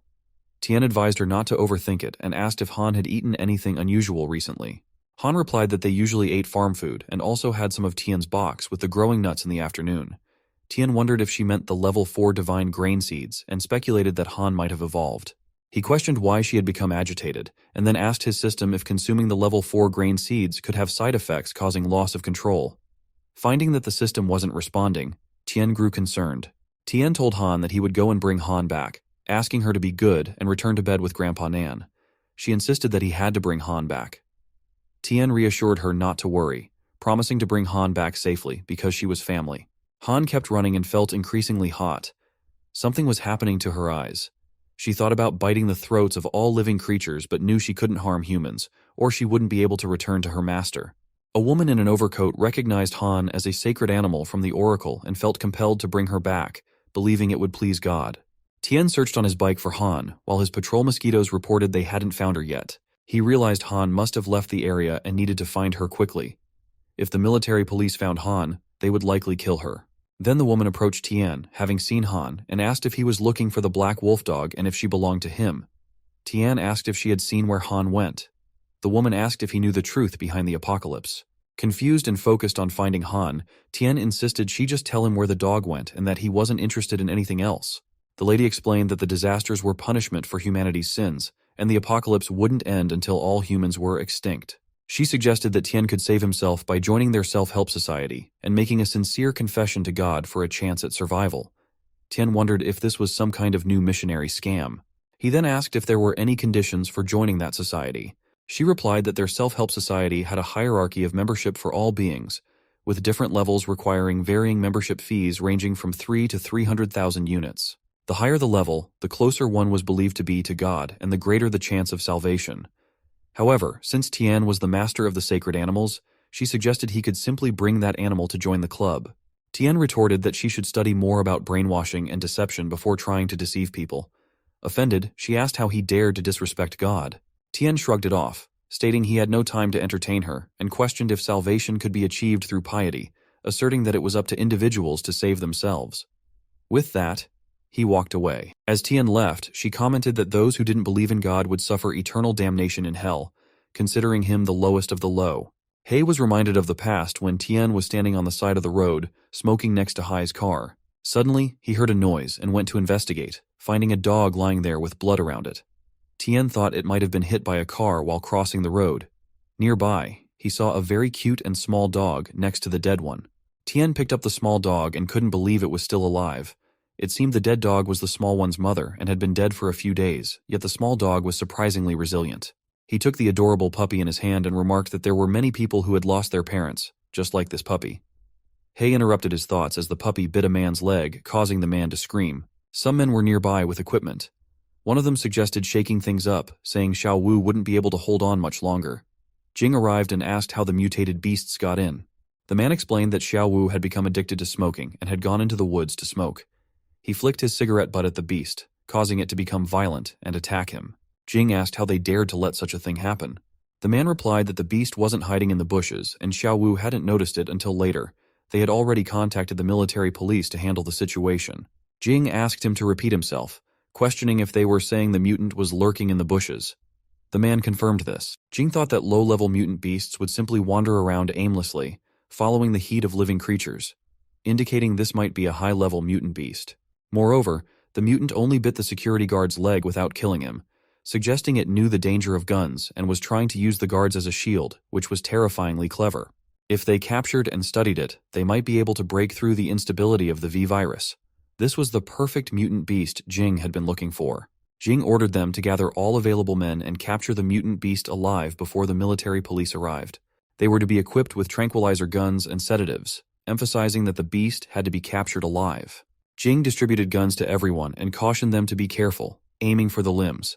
As they fired shots, Hei managed to dodge some but was hit and started running away. Jing ordered them to chase after him. Meanwhile, Tian was at home when the second hummingbird report came in, indicating large dog paw prints found approximately 700 meters southeast. Tian rushed to the location and examined the paw prints. He noticed traces of fresh blood and deduced that they had not been there long, likely belonging to Hei. He wondered what had happened and how Hei had been injured so severely. The people from Jing's group were chasing Rao, the dog, in their cars. Jing thought that no mutated animal could move so fast, and he was excited to observe its muscular tone while running, admiring the creature's beauty. He was determined to catch the dog. Meanwhile, Tian spotted Hei and ordered the hummingbird to show him. He saw Hei being chased by cars, and upon zooming in, he recognized Jing among the people in the cars. Tian wondered why Jing was after Hei and if he wanted to capture Hei for research. Tian took out an alband core from his inventory, determined that those people wouldn't get away with it. The pursuers were shooting at Hei, who dodged their attacks as he continued ahead. Jing contacted the other two cars in his group and instructed them to surround Hei from both sides, aiming to drive him into the old factory up ahead. They agreed and moved into position. As they prepared to execute the plan, Hei spotted them and used a tree for support to jump over one of the cars, causing it to crash. A man fired a bullet towards Hei, but Tian swiftly moved in with white light blazing around him, using his power to intercept and block the shot. He realized that after consuming the alband core and entering a frenzy state, he had 26 seconds remaining before it wore off. Hei wondered if the person blocking the shot was Tian. Jing was astonished to see the white light surrounding Tian. Tian knew he had only 26 seconds left and swiftly moved to take down all the men before the effect wore off completely. Jing was shocked by Tian's sudden prowess. With just 5 seconds remaining, Tian closed in and delivered a powerful punch, causing Jing to fall. As the 26 seconds elapsed, Tian moved back, sensing there might be side effects from using the alband core. Jing realized how close he had come to danger and decided Tian was too dangerous to be left alive, aiming his gun at Tian. The bullet hit Tian just as Hei launched an attack on Jing. As Tian regained consciousness, he found himself lying on top of Hei, who was walking at the time. He asked how Hei was doing. Trying to access the system, Tian discovered it wasn't responding. He then noticed something white appearing around He and capturing him. Tian wondered what it was. The scene shifted to Jing, who was lying down receiving treatment. Someone apologized, explaining that the situation had been dire. Jing had suffered a severe blow to the head, causing confusion in his pituitary gland and squeezing the blood vessels in his brain, including a fatal wound to his neck. It was considered miraculous that Jing had survived thus far. Another person apologized to Ren, stating they had done their best, but Jing's prognosis remained uncertain. Ren interrupted, reminding them it was their duty as guards to protect researcher Jing's safety with their lives. Now Jing lay in a hospital bed, his fate hanging in the balance. Another man apologized to Ren, explaining that Jing was determined to capture the mutant animals and had taken off first with the advance team. By the time they arrived, the advance team had already suffered heavy losses, with only Dekui managing to survive. Ren cut him off, saying she didn't want to hear excuses. She asked if the man had witnessed the attacks firsthand. He denied it, saying it was too fast, just a white light. Ren turned sharply to him, warning him to come up with a credible story before trying to deceive anyone. The man apologized again, insisting he wasn't lying. Ren reminded him they were paid well, and she wasn't interested in hearing him shirk responsibility. The doctor reported that Jing's condition was deteriorating, with his heart rate dropping and another hematoma found in his brain. Ren instructed them to do everything possible to save him. The doctor replied that it was futile, and Jing couldn't be saved. Ren insisted they give him a shot of adrenaline so he could communicate any last thoughts. Jing managed to open his eyes and called out to Da Kui, who confirmed he was there. Jing requested to be injected with the V-shaped virus. Da Kui refused, explaining that there had been no successful human trials, and if it failed, Jing would not rest peacefully in his grave with a complete human body. Jing argued that dying as a human or a monster was the same to him, and he didn't want to lose like this. They decided to inject 5 ml of the V-shaped virus into Jing and prepare shackles and a bomb neck collar. They asked Jing if he wanted them to call his family. Jing replied that there was no need. His family was just those who shared his blood, but that wasn't his home. He instructed them to proceed. As the doctors injected the V-shaped virus into him, Jing screamed loudly, his body convulsing. Ren was surprised by the intensity of his reaction, while Da Kui remained silent, hoping for the best. The scene shifted to Tian, where He was encased in the white substance that suddenly broke apart. He evolved into a half-man and emerged outside.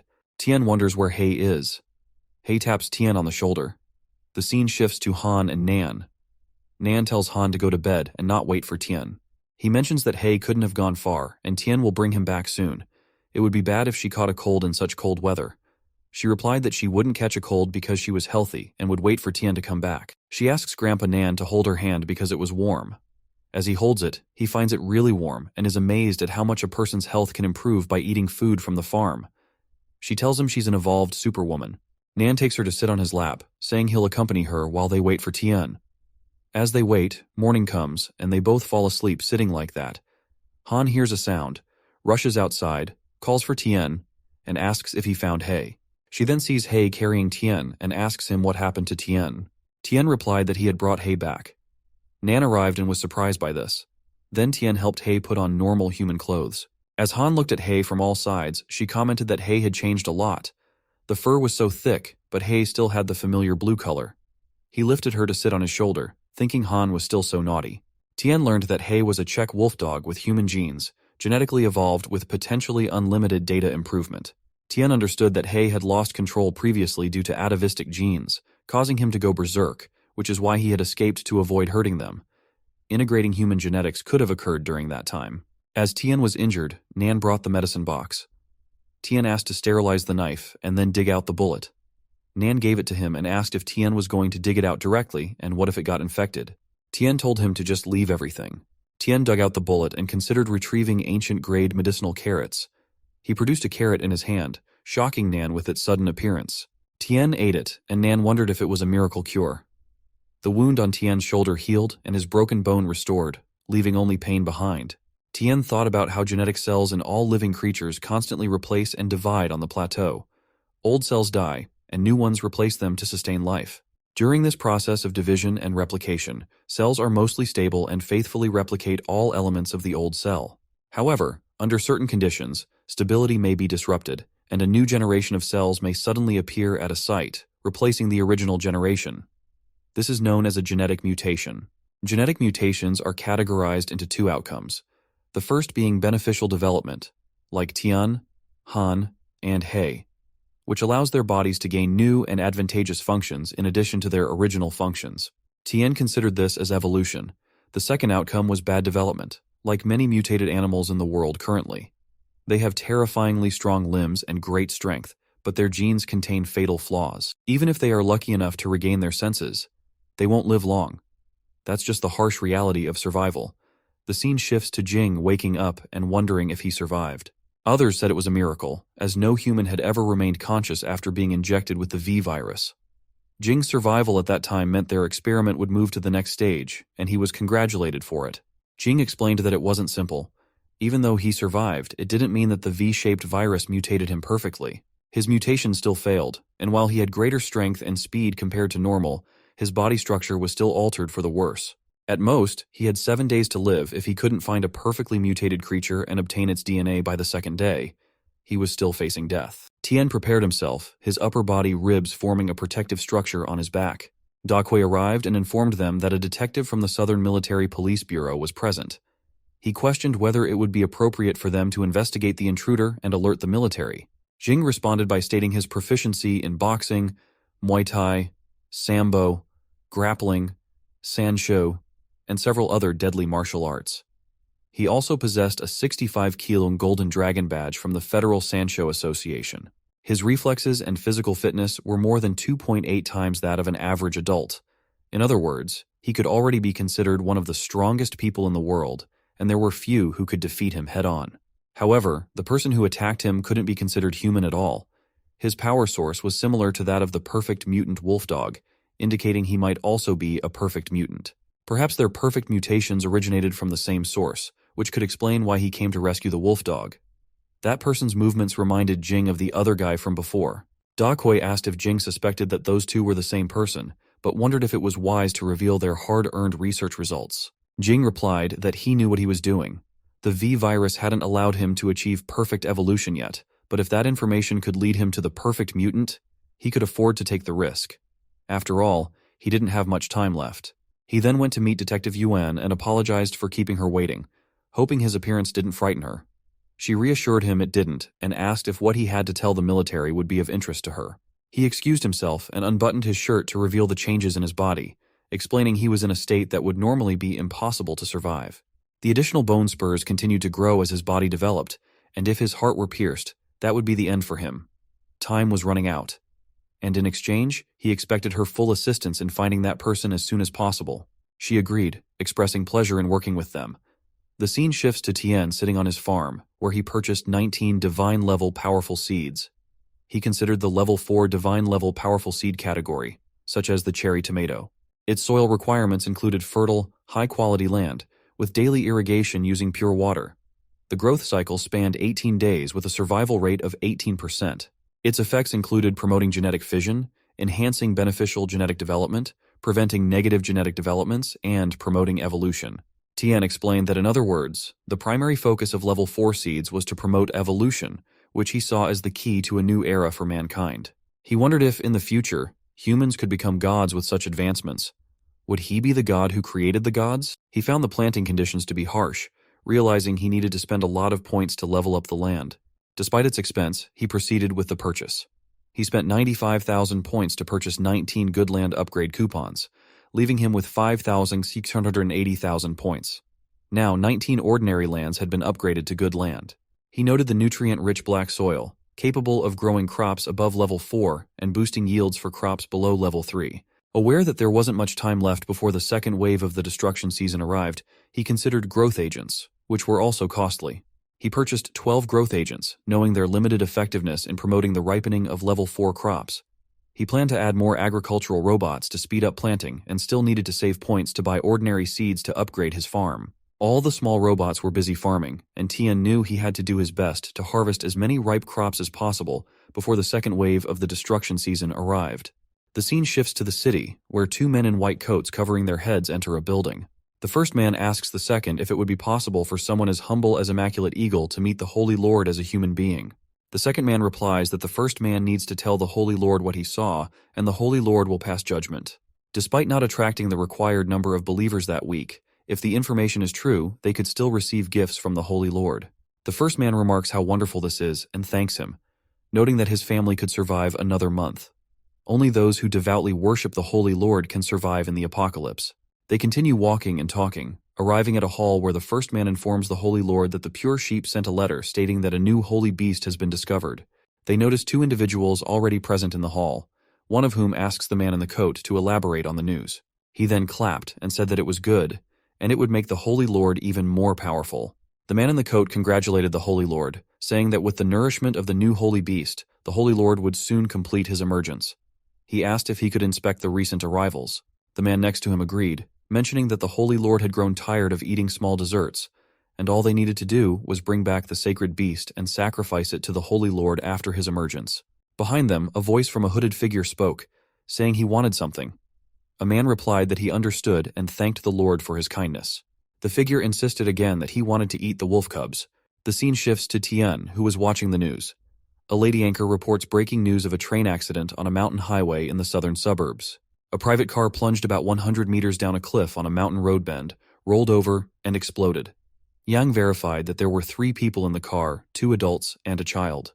Local firefighters arrived at the scene. The 2 adults were found dead in the car, but the child was discovered hanging from a tree branch near the incident site. Miraculously, she survived and had been taken to a local hospital for treatment. Tian was cutting vegetables and felt deeply saddened for the child. He commented on how unfair it was for someone so young to suffer the loss of both parents. Then, Tian wondered what time it was. He thought about his parents, who had said they would be home by 3 p.m. It was getting late, and he wondered why they hadn't returned yet. He called them but found that their phone numbers were off. As he prepared the food, he kept trying to call, but their phones remained off. The scene then shifts to his car, where a fire breaks out and firefighters struggle to contain it, awaiting additional fire trucks. They discover the child, Han, unconscious while hanging from a tree. They quickly rescue her, mindful of her young age and a slight fracture, handling her gently as they transport her to the hospital for treatment. At the hospital, they wonder if Han has spoken yet.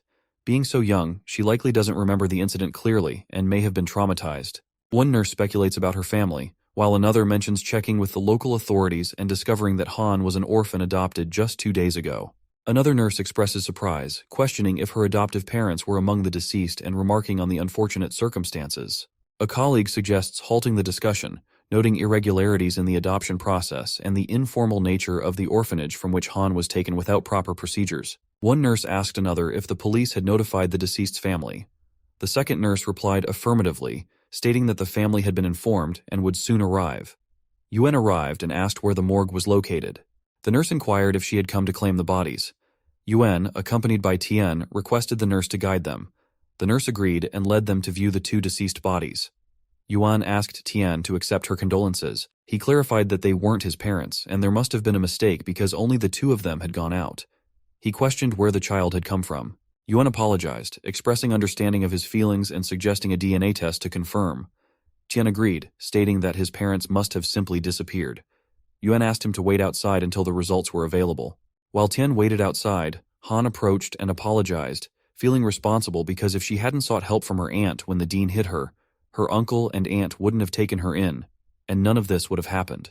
Tian hugged her and reassured her that it wasn't her fault. Yuan arrived and informed Tian that the parent-child DNA relationship was confirmed to be 99%. She expressed her condolences, and Tian, overwhelmed with emotion, hugged Han tightly. Suddenly, a woman rushed to Jing, announcing that the results were in. The intruder was identified as Tian, 26 years old, a graduate of Jingnan Normal University with outstanding academic achievements. 2 years ago, his parents had adopted a 4-year-old girl. Sadly, both parents had died in a car accident. Tian had returned to the southern suburbs from Jingnan province, inherited his parents' farm, and had been living there since. Jing asked if that was all, and the woman confirmed that there was nothing particularly remarkable about Tian's background. Even if the DNA test proved he stole the USB flash drive, how could they be certain he was the one who attacked Jing? Jing noted Tian appeared exceedingly ordinary, yet an ordinary person would likely not have been able to overpower him without a struggle. That night, Tian had demonstrated remarkable physical prowess. It was simply not something an ordinary person, who had been mediocre for over 20 years, could have achieved. If that man had been in hiding for more than 20 years, judging from his skills, he was quite inexperienced, so any such possibility could be ruled out. That leaves only the second explanation: Tian's physical fitness had recently improved dramatically, and the only thing that could explain that was perfect mutations. This also explains why the other party reached out to help the perfectly mutated wolf dog, as their powers originated from the same source. The power of an organization capable of creating two perfect mutants was too terrifying. The woman asked if their initial thinking might have strayed, suggesting that perhaps the power of perfect mutation was caused by something other than science. Jing asked if she was implying that the other party's perfect mutation wasn't caused by the V-shaped virus. Tian replied that the chances of a V-shaped virus causing a perfect mutation in a living creature were only 1 in 100 million. There were only about a dozen perfect mutants worldwide, including the Beastmaster. How was it possible then that there were 2 perfect mutations in the southern suburbs? That success rate was extraordinarily high and didn't align with the probabilities at all. Jing explained that in their world, there existed a second key that allowed for perfect mutations. The scene shifts to an office where a man was sitting. Yuan handed him the files. The man remarked that if there truly was a case of successful human evolution, their military would also be interested and would likely send someone to monitor both parties. Yuan agreed with his assessment. The scene shifts to Tian in the field where he purchased 2 growth agents. After spreading them in the field, he noticed that the ripening time of the level 4 divine crops was reduced by 50%, with the remaining time until maturity now at 128 hours. Nan called Tian and expressed concern about hay. Tian asked what was wrong. Nan explained that recently, Hay had been staying on the roof and that day wouldn't come down no matter how loudly Nan yelled. Normally, Hay would obediently come down when called, but that day was different. He was standing on the roof, looking around. Tian thought the behavior was reminiscent of the eve of the first destruction season, and speculated that Hay's sense of danger had increased since his atavistic evolution. He decided to have the hummingbird guards search a kilometer radius around the farm. Tian wondered aloud about the absurdity of receiving text messages at such a time, questioning what kind of telecommunications company would still be operating in the midst of an apocalypse. Tian checked his phone and was shocked by what he saw, causing a basket of fruits to fall from his hands. Nan and Han wondered what had happened. Tian questioned if it was a prank and who would play such a tasteless joke. Han called out to him, but Tian swiftly jumped into his truck and drove away from the house. Meanwhile, Jing observed Tian leaving the farm and noted it. Da Kuai, who was monitoring the screens, commented that using a high-end spy plane like the UBTWZ's stealth drone to watch over a farm seemed excessive. They continued monitoring the farm, and Jing instructed Da Kuai to focus on a specific area. Da Kuai asked what he was looking at. Jing explained they were miniature unmanned reconnaissance drones. He found it surprising that such micro-devices were present on a rundown farm. Jing also pointed out that the farm's crops could thrive in toxic soils, which Da Kuai acknowledged. Jing continued, noting that, globally, except for soil-free plants, all others contained the V-shaped virus. He emphasized the seriousness of accidental ingestion. Yet not only were the crops on that farm unaffected, they seemed meticulously nurtured. There was an unusual atmosphere about the place, and it was difficult to ascertain if heavy weaponry was present. Jing, mindful of his previous serious injury from Tian, proceeded cautiously, assessing Tian's strength. Da Kuai still viewed the location as just a farm, but Jing considered it akin to a military base. He had meticulously mapped out the farm's layout and planned to use microwave shock weapons to disable any potential threats. Believing Tian wasn't present, Jing anticipated the presence of a perfect mutant beast, increasing their chances of capturing it alive. He ordered the team to move out. Helicopters flew over Tian's field, emitting 3 shockwaves to scan the area. Satisfied, they opened the gate and a man confirmed that despite the shockwaves, all electronic devices remained operational. He and his soldiers disembarked from the helicopters. Meanwhile, Tian arrived at a graveyard to find his parents' grave empty. Shocked, he insisted it wasn't a joke and wondered who could have done this. Tian received messages from an unknown sender claiming to possess his parents' ashes, challenging Tian to confirm this himself. The sender gave Tian a day to decide, promising to exchange the ashes for Tian's hand and foot along with the holy beast. Tian wondered if the person making these demands was mentally unstable. His parents would be furious if they knew Tian considered trading his limbs for their ashes. They might even haunt him in his dreams. He pondered the significance of the holy sword SST and whether it could be Hay. Meanwhile, Hay went out for a walk, attracting attention from numerous onlookers. Tian texted the person, questioning how they thought they could control him with a box of inorganic substances. He asserted that the person could do as they wished with his parents' ashes, but vowed to make them kneel and apologize to his parents. Tian suspected the person had targeted Hay and feared they might eliminate him once they discovered his abilities. He considered if the person could be the woman from before, though it seemed unlikely. A powerful company like Tianrun wouldn't resort to such despicable tactics if seeking revenge. Tian was left wondering about the true identity and motives of this person. Tian received a warning of a farm invasion, noting that the adversaries possessed high-precision, modern weapons with a threat level of 99. At night, soldiers surrounded Tian's house. They reported thermal imaging detected activity inside the building's perimeter. One soldier gestured to wait, but the thermal image abruptly disappeared, leaving them puzzled about where the intruders had gone. Meanwhile, He stood atop the house with Han on his shoulder, visibly angry. Han commented that those people were all bad. Then she instructed her to do as she said and turn them all into compost. Suddenly, all the windows broke and many bombs were thrown inside the house, causing explosions. The head of the soldiers ordered the others to start searching. All the soldiers rushed inside, and after searching, they wondered if there really was no one there. Jing was among them as well. Jing felt something, and then asked them all to immediately go out. Suddenly, a beam of light attacked them all, and somehow Jing and 2 others managed to escape. Jing wondered how that was possible and if the shock weapons didn't work. They found that the outside soldiers had also died. Jing wondered what was going on in that ordinary farm and why there were battle robots, and how such advanced technology was present. Tian arrived, stating that it turned out to be Jing, and Jing was there to take revenge on Tian. Tian appreciated that and said Jing must have spent a lot of time investigating, which was a lot of work. Jing said that it wasn't too hard to investigate Tian, but he really exceeded Jing's expectations that night. Now that everything was clear, there wasn't much more to say. He wouldn't live much longer anyway, and he would die if the plan failed. Dying there wasn't any different from dying in a hospital bed. Teeny relied on their abilities, and the winner would take everything. Nan asked Tian to kill them, saying the people in that company were no good. Tian replied that before killing Jing, he wanted him to confess. Then he asked where the ashes of Jing's parents were. Jing asked what Tian meant. They were both confused. Tian asked if Jing hadn't stolen his parents' ashes. Jing asked if he was kidding. The scene shifted to Shang, who became furious and threw his phone in frustration. He called Tian an unfilial bastard and asked how Tian could ignore their mother's ashes. Shang said if it were him, he would give his whole body for their mother. Then he kicked the phone and said Tian didn't even offer the sacred beast, resulting in all the snacks their mother wanted being gone. Some men there asked Shang to calm down and brought new goods, offering them to Shang's mother to enjoy. Shang replied that he was useless, and his mother was tired of eating those dirty things. The 2 men agreed. Shang continued that his mother wanted to eat wolf cubs, but those men were all losers in positions of power who couldn't even get a sacred beast. A man tried to make an excuse, but Shang shouted that he didn't want to listen, just as his mother called him. Shang calmed down and said he missed her a lot. His mother, completely pale, emerged from the well and referred to Shang as a good boy. Shang became emotional as she came out to meet him again. He hugged her and said it was all his fault he couldn't get the wolf cubs she wanted. He asked her not to get mad or abandon him and not to hit him because he would be a good boy from then on and would surely bring them to her. She was going to be happy when she ate them, so she didn't have to be mad at him. It turned out his mother was actually a black monster who said she wanted to eat them. Tian asked Jing if he had stolen the ashes of his parents. Jing was surprised to hear that. Tian thought it seemed like Jing hadn't done it, but it was strange because Jing had clearly been bitten through the neck by He, yet he was still standing there. Tian used his power to check Jing's stats and found that he only had 118 hours of survival time left.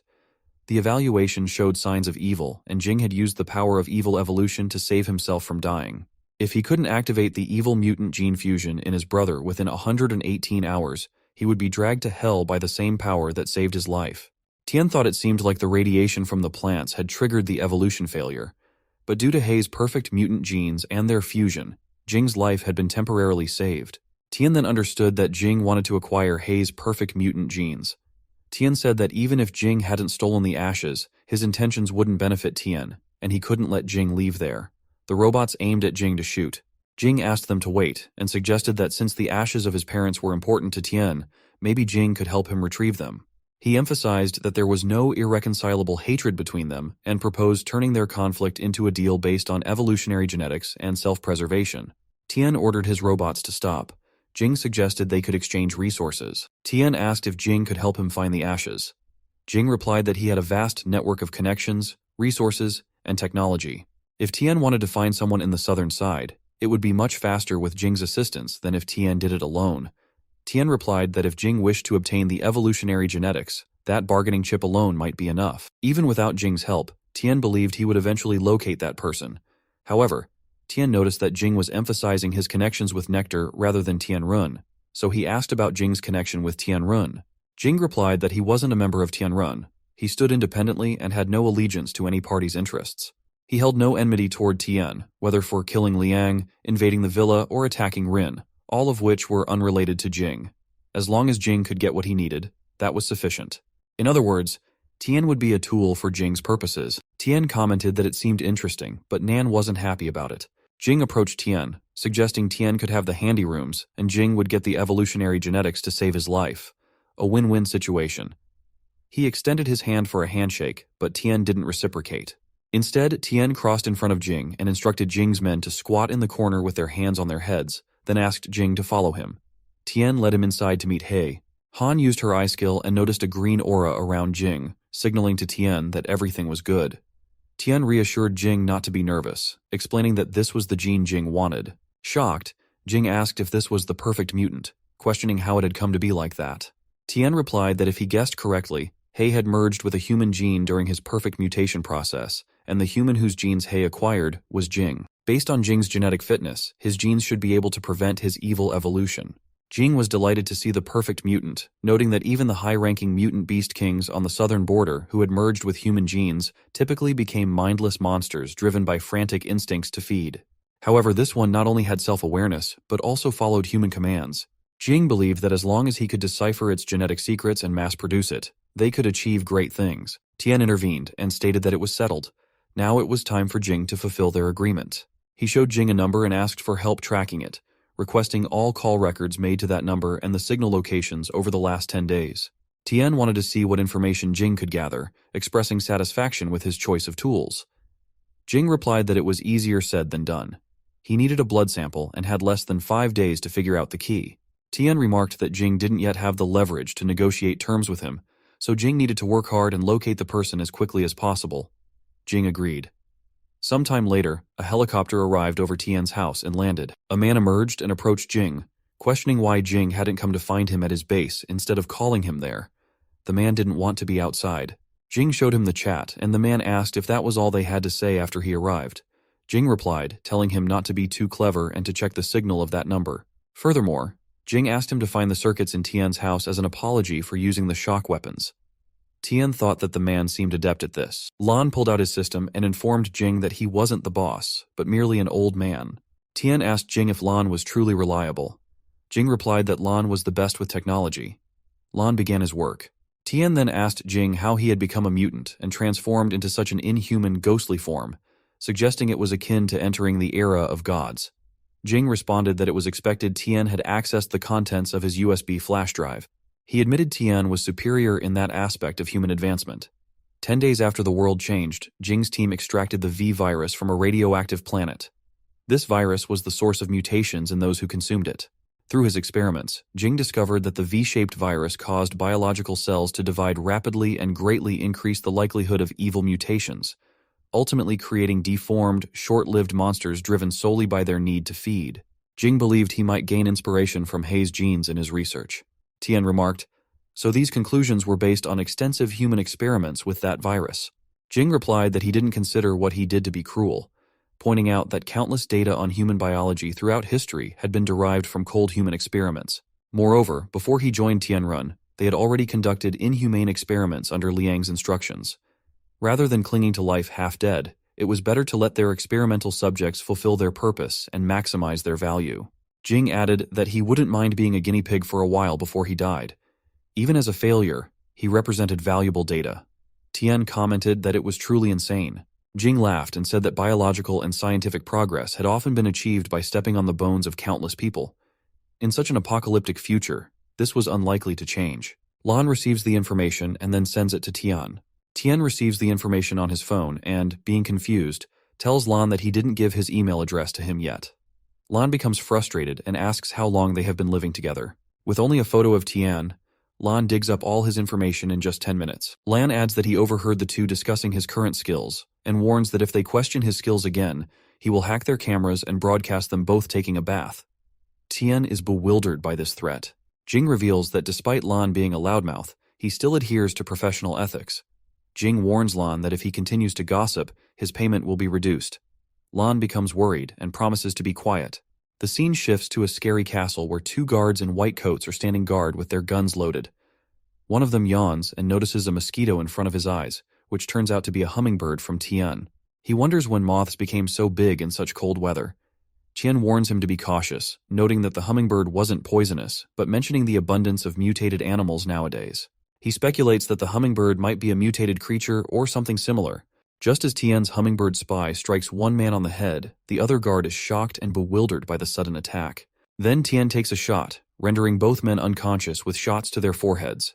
Tian positions himself on the roof of the building, the one responsible for incapacitating them both. From the rooftop, Tian peers inside and observes many people wearing identical attire. One among them declares that the Holy Lord, the true God who created the universe and everything in it, deserves thanks for granting them her will, power, and love. They believe she has bestowed upon them the fruit of hope for reincarnation into immortal bodies. He calls for the commencement of the reincarnation ceremony in the name of their god, Serket. Opening a box containing something significant, the man instructs two kneeling men to partake of it. He explains that next, they must water the fruit with nectar from the sacrifice to ensure its growth, hastening the completion of their reincarnation process. They revealed the body of a dead woman, and the two men began eating it. Tian felt disgust and shot one of them dead. The others panicked and fled, bewildered by what had occurred. Shang wondered who had disrupted the reincarnation ceremony. Spotting Tian aiming a gun from the roof, Shang demanded to know who he was and why he had interfered. Tian proclaimed himself their lord and ordered his hummingbird spies to eliminate them all. One person urged others to protect the Holy Lord, but no one listened, focused on saving themselves amidst the slow slaughter. As the guardians were killed, they realized their situation was dire, and someone urged the Holy Lord to flee. Tian descended, expressing disbelief that they were not thieves, but rather despicable scum worse than animals. Shang asked if Tian was Tian, to which Tian confirmed and demanded Shang bring his parents' ashes, promising a swift death in return. Seeing a dark entity emerge from a dead person's mouth, Shang warned Tian that killing him would prevent Tian from locating the ashes. Tian warned against provocation. The dark entity took on a frightening human form, prompting Shang to suggest they distract it with nonsense until they could escape. Slowly, the creature transformed into monstrous forms, roaring as more appeared, each with wings. Tian drew his gun, calling the monsters ugly and disgusting, but found his bullets had no effect against their tough bodies. As they rushed to attack him, he dodged and opened the doors of his warehouse, hoping to find a variety of lethal weapons. He considered a bazooka or something similar, but realized he didn't have enough points to purchase them, having spent them on seeds just the day before. Summoning his hummingbird warriors, Tian watched as they attacked the monsters, only to find their firepower unable to penetrate the creature's thick skin. He reflected that while he had expected ordinary thugs exploiting the apocalypse for profit and evil, he hadn't anticipated they would possess such bizarre monsters. He resolved to bring out a few of his heavy combat warriors. Tian found a hiding spot while Shang called out to him, questioning his sanity. Tian realized he was in a tough situation without any albino corn left, and ordinary weapons were ineffective against the monsters. Contemplating blasting their eyeballs to buy time, Tian saw the monsters closing in. As they attacked, Tian barely dodged their lightning-fast strikes, realizing their speed was impressive. Suddenly, a massive explosion rocked the area, throwing Tian off balance. The scene shifts to Yuan in her office. As the telephone rang, she answered and identified herself as being from the Southern Military Police Station. On the other end, an old man expressed relief that she finally answered, describing an explosion near his house accompanied by strange noises, the result of mutant beasts causing havoc. He pleaded for Yuan to come and investigate, as he was with frightened children. Yuan agreed to come and asked for the location of the explosion. Afterward, Yuan instructed the police force to mobilize a cleanup crew and follow her, mentioning the possibility of encountering level 2 or 3 mutant beasts on the outskirts of the city. One man acknowledged her orders to inform the others. Another eagerly asked if there truly were mutant beasts of that level in the city, expressing excitement at the prospect of capturing one alive for a reward from their leader. Wan cautioned that level 3 mutant beasts shouldn't be underestimated, emphasizing they were far more challenging than regular level 1 beasts. Meanwhile, Tian was struck against a wall as the monsters closed in on him. Despite shooting out their eyeballs to slow them down, his ribs were broken, and he resorted to using ancient medicinal-grade tomato to heal himself. Shang remarked that Tian was on the brink of death yet still fought back, noting he hadn't even fought back when he was severely injured and was likely to become a meal for the monsters. The creatures leaped to attack Tian, knocking him outside the wall. Shang wondered if Tian had died, likening the monsters to pigs. He recalled Tian's warning not to enter that room. Unaware of Shang's caution, Tian thought the attack had almost struck him, and he was seriously injured. He heard cries for help and turned to see who was aiding him, discovering numerous women imprisoned with chains, pleading for assistance. They were crying and scared of the monsters, wanting to go back home. Tian wondered if the girl who was sacrificed was also considered goods and how many people Shang had already killed. He saw the monsters approaching and knew it wasn't good. The women were terrified because the monsters were getting closer. Tian decided he wouldn't let the monsters come any further. He then noticed a place that looked like a warehouse. It seemed like they weren't just using the women as goods. There were also lots of food, gold bars, jewelry, and antiques. He didn't expect to find such valuable items hidden in the warehouse. Tian then saw a sword in the hand of a statue. He quickly climbed to the top of the statue and took the sword. To his surprise, it was a real Tangdao sword. Its foreign technique was one of the most advanced in the world. The blade was strong, unbreakable, and incredibly sharp, representing the pinnacle of sword forging. It was a great sword and an absolute killer. Tian took the sword and heard the women's screams. He thought the monsters were getting closer, which wasn't good. So he decided to try the sword to see if it could cut through the monsters. He rushed forward and slashed the sword at a monster. It worked, but it wasn't enough. With his current strength, he couldn't kill them in a single blow. This only angered the monsters, so he decided to get out of there first. As the monsters entered, Tian led them to follow him. They reached an open area, and the monsters rushed to attack him.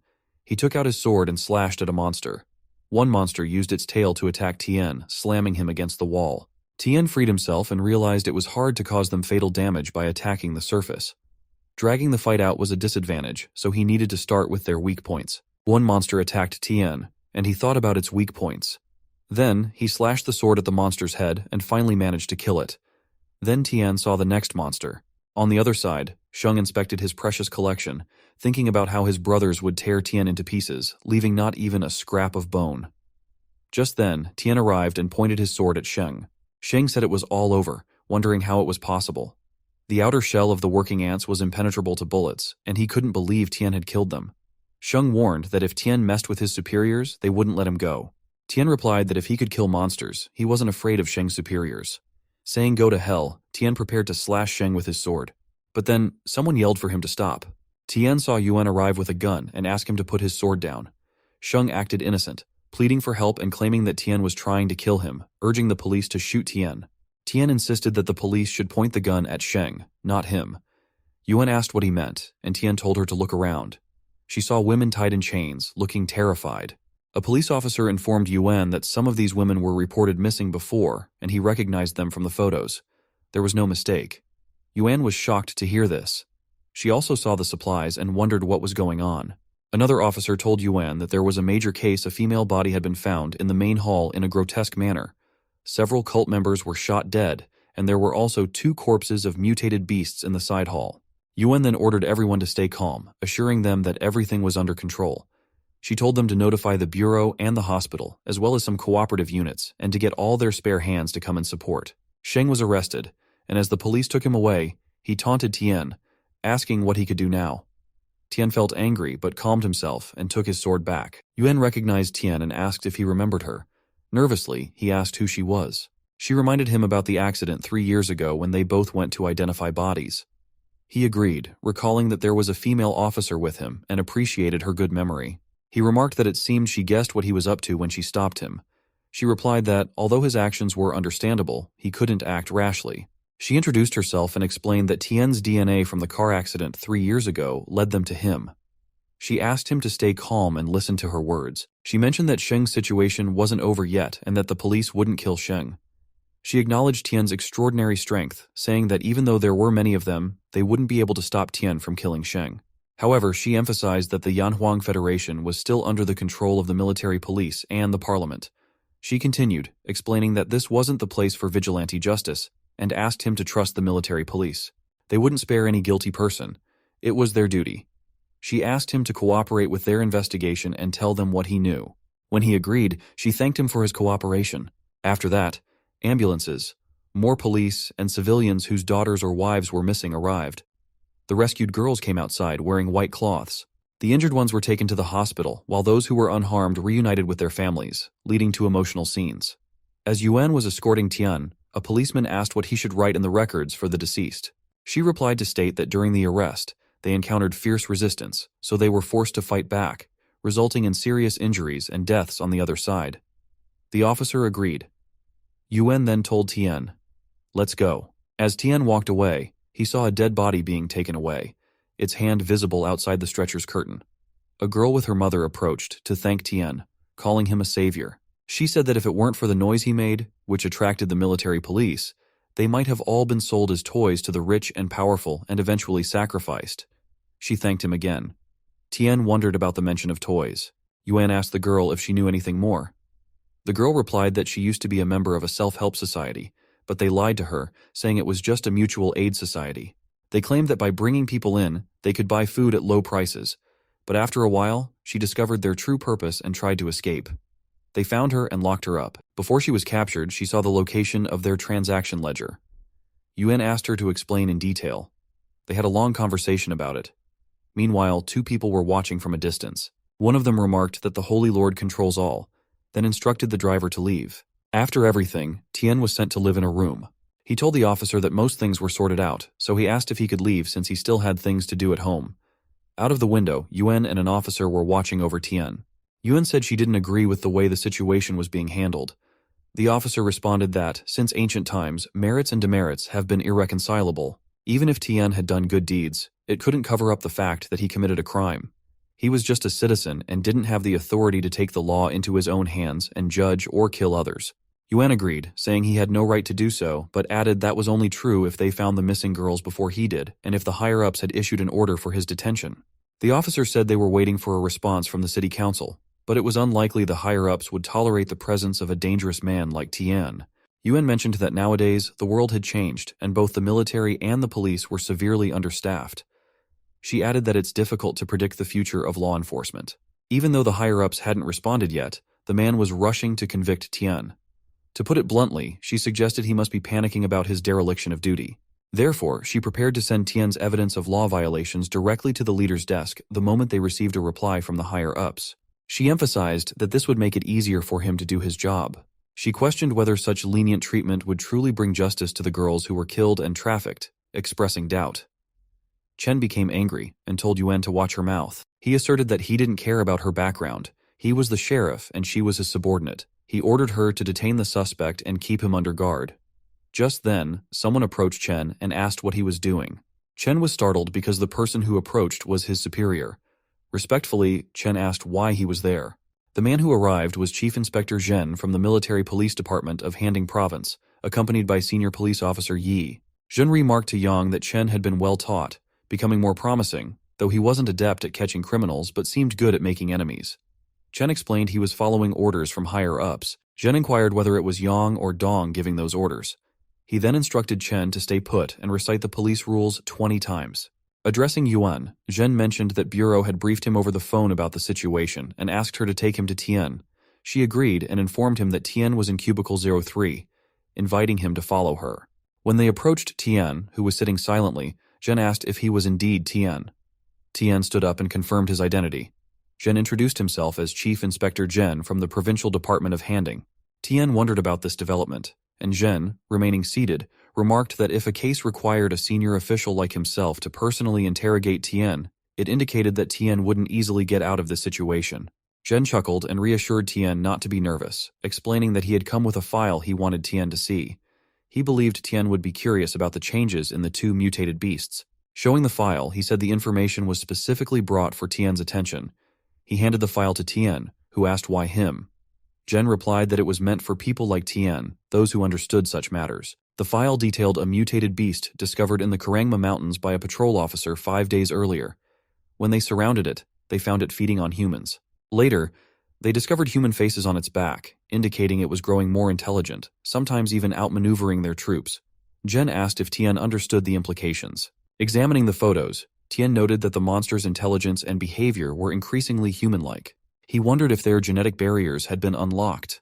Zhen nodded in agreement, explaining that they had moved beyond simply combining genes from different animals to enhance physical attributes. They had successfully incorporated human genes to enhance intelligence, giving rise to a new species they called Beast Kings. At least 5 such advanced mutant beasts had been identified in Yanhuang, and that number was expected to increase. When Tian asked why Zhen was revealing these secrets to him, Zhen pointed to a jar placed nearby containing 3 red objects. Tian began to grasp the significance. Jen confirmed that these were the 2 eggs that had ceased to hatch after Tian shot 2 believers who had carried them. Lab tests confirmed they contained genetic material from insects, animals, and a significant portion of human genes. Tian asked what this meant. Jen replied that in the southern region, there was a strong likelihood that a beast king was hiding and reproducing among its kind. Tian asked to wait, but with the destructive power of the beast king, how could it possibly be lurking in the city undetected? Jen said that this brought them to another issue: the ledger. Tian asked if he had found the ledger. Jen answered that although the Beast King had a certain degree of intelligence, it was still far from evolving to the level of a normal human. It was impossible for it to create an organization in just a few dozen days after the mutation started. Tian asked if Jen was telling him that there were humans siding with the mutant beasts, and why that was happening. Jen replied that it was unknown. Tian asked why Jen was revealing all this to him. Jen replied that he wanted to give Tian some idea of what was going on, and he was sure that Tian would be able to make a better judgment of the situation. Tian asked for clarification. Jen answered that in light of Tian's violent attack, which resulted in the deaths of many people and caused extremely serious consequences and negative social impact, the military and police departments were ordered to arrest him. An execution notice for the detention of the criminal Tian had been issued. Yuan was about to say something, but Jen stopped her. Tian slammed his hand on the table and commented on what serious consequences and negative social impact he had caused by killing those gang members, saying such laws and rules really made him laugh. Jen told him not to be so angry and just listen. Now that the world had changed, Jen was going to be brutally honest and say that in the future, the military and police in the cities might not be able to protect all civilians. But until the existing social system collapses, they still remain the most powerful forces. According to the current evolution speed of the mutant beasts, there was a trend towards integrating the military and city police departments. This would mean the military police would take over the cities. Unlike the city police, the military police had zero tolerance for violations of the law and were as ruthless as war machines. They could shelter Tian now and wipe his record clean, but they wouldn't have that power once the military police take over the city. Tian asked Jen to clarify what he was trying to say. Jen replied that it was simple. They wanted Tian to join them. They could give him a privileged status, and even if the military police take over the city in the future, Tian could still have some special powers. Tian asked if Jen wanted him to join the military police. Jen explained that having an official status wouldn't be a bad thing for him. It would ensure the protection of him and his family. Tian said he needed some time to think about it. Yuan suggested returning Tian's sword to him and stated that they wanted his answer by the morning of the day after tomorrow. Yuan added that if Tian agreed, he should fill out the form, and if he didn't, she would bring the enforcement team to find him the day after tomorrow. Tian asked how someone could say such cold words. She handed him the letter and the sword, saying there was no point in flattering her, but if he joined the military police, none of this would be a problem. Tian said he would surely give his answer by the day after tomorrow. Tian then saw some men passing by him with a policeman, so he asked Yuan if those people were involved in the buying and selling recorded in the ledger. Tian felt like their faces were familiar and wondered if they were members of the Southern City Council. As one of the men turned to look at Tian, he realized the inspector was telling the truth. These weren't just some rich and famous people, they were members of the parliament. Tian didn't expect that even they were involved and wondered if they were only engaged in buying and selling or if they were already standing against mankind. Tian returned home and checked on the level 4 Divine Gain cherry tomato. He asked Han if she would help him if he became a military policeman. She agreed. He told her that in that case, he wouldn't be able to be with her as much, and she might cry when she was alone at night. She replied that she hoped he wouldn't give up on what he wanted to do because of her. She reminded him that 3 years ago, he gave up his job and came back to run the farm, and she felt she had been dragging him down. He replied that she didn't do anything wrong. He made that choice on his own.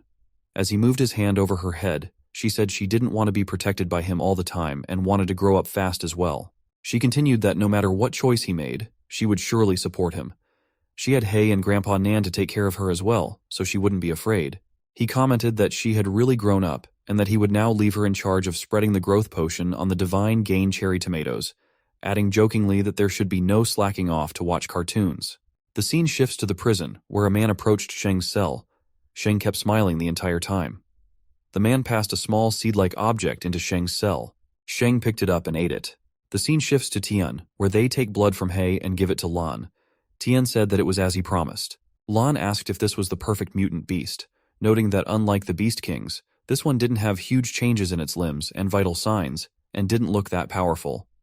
Tian replied that there were many directions to perfect mutation. The mutation of the existing Beast Kings might not be in the right direction. The right path to perfect mutation could involve increased strength, a change in physical form, or an increase in intelligence. The process of mutation varied, so it was naturally impossible for it to be exactly the same every time. Lan agreed with Tian's words and added that he had the wrong impression initially.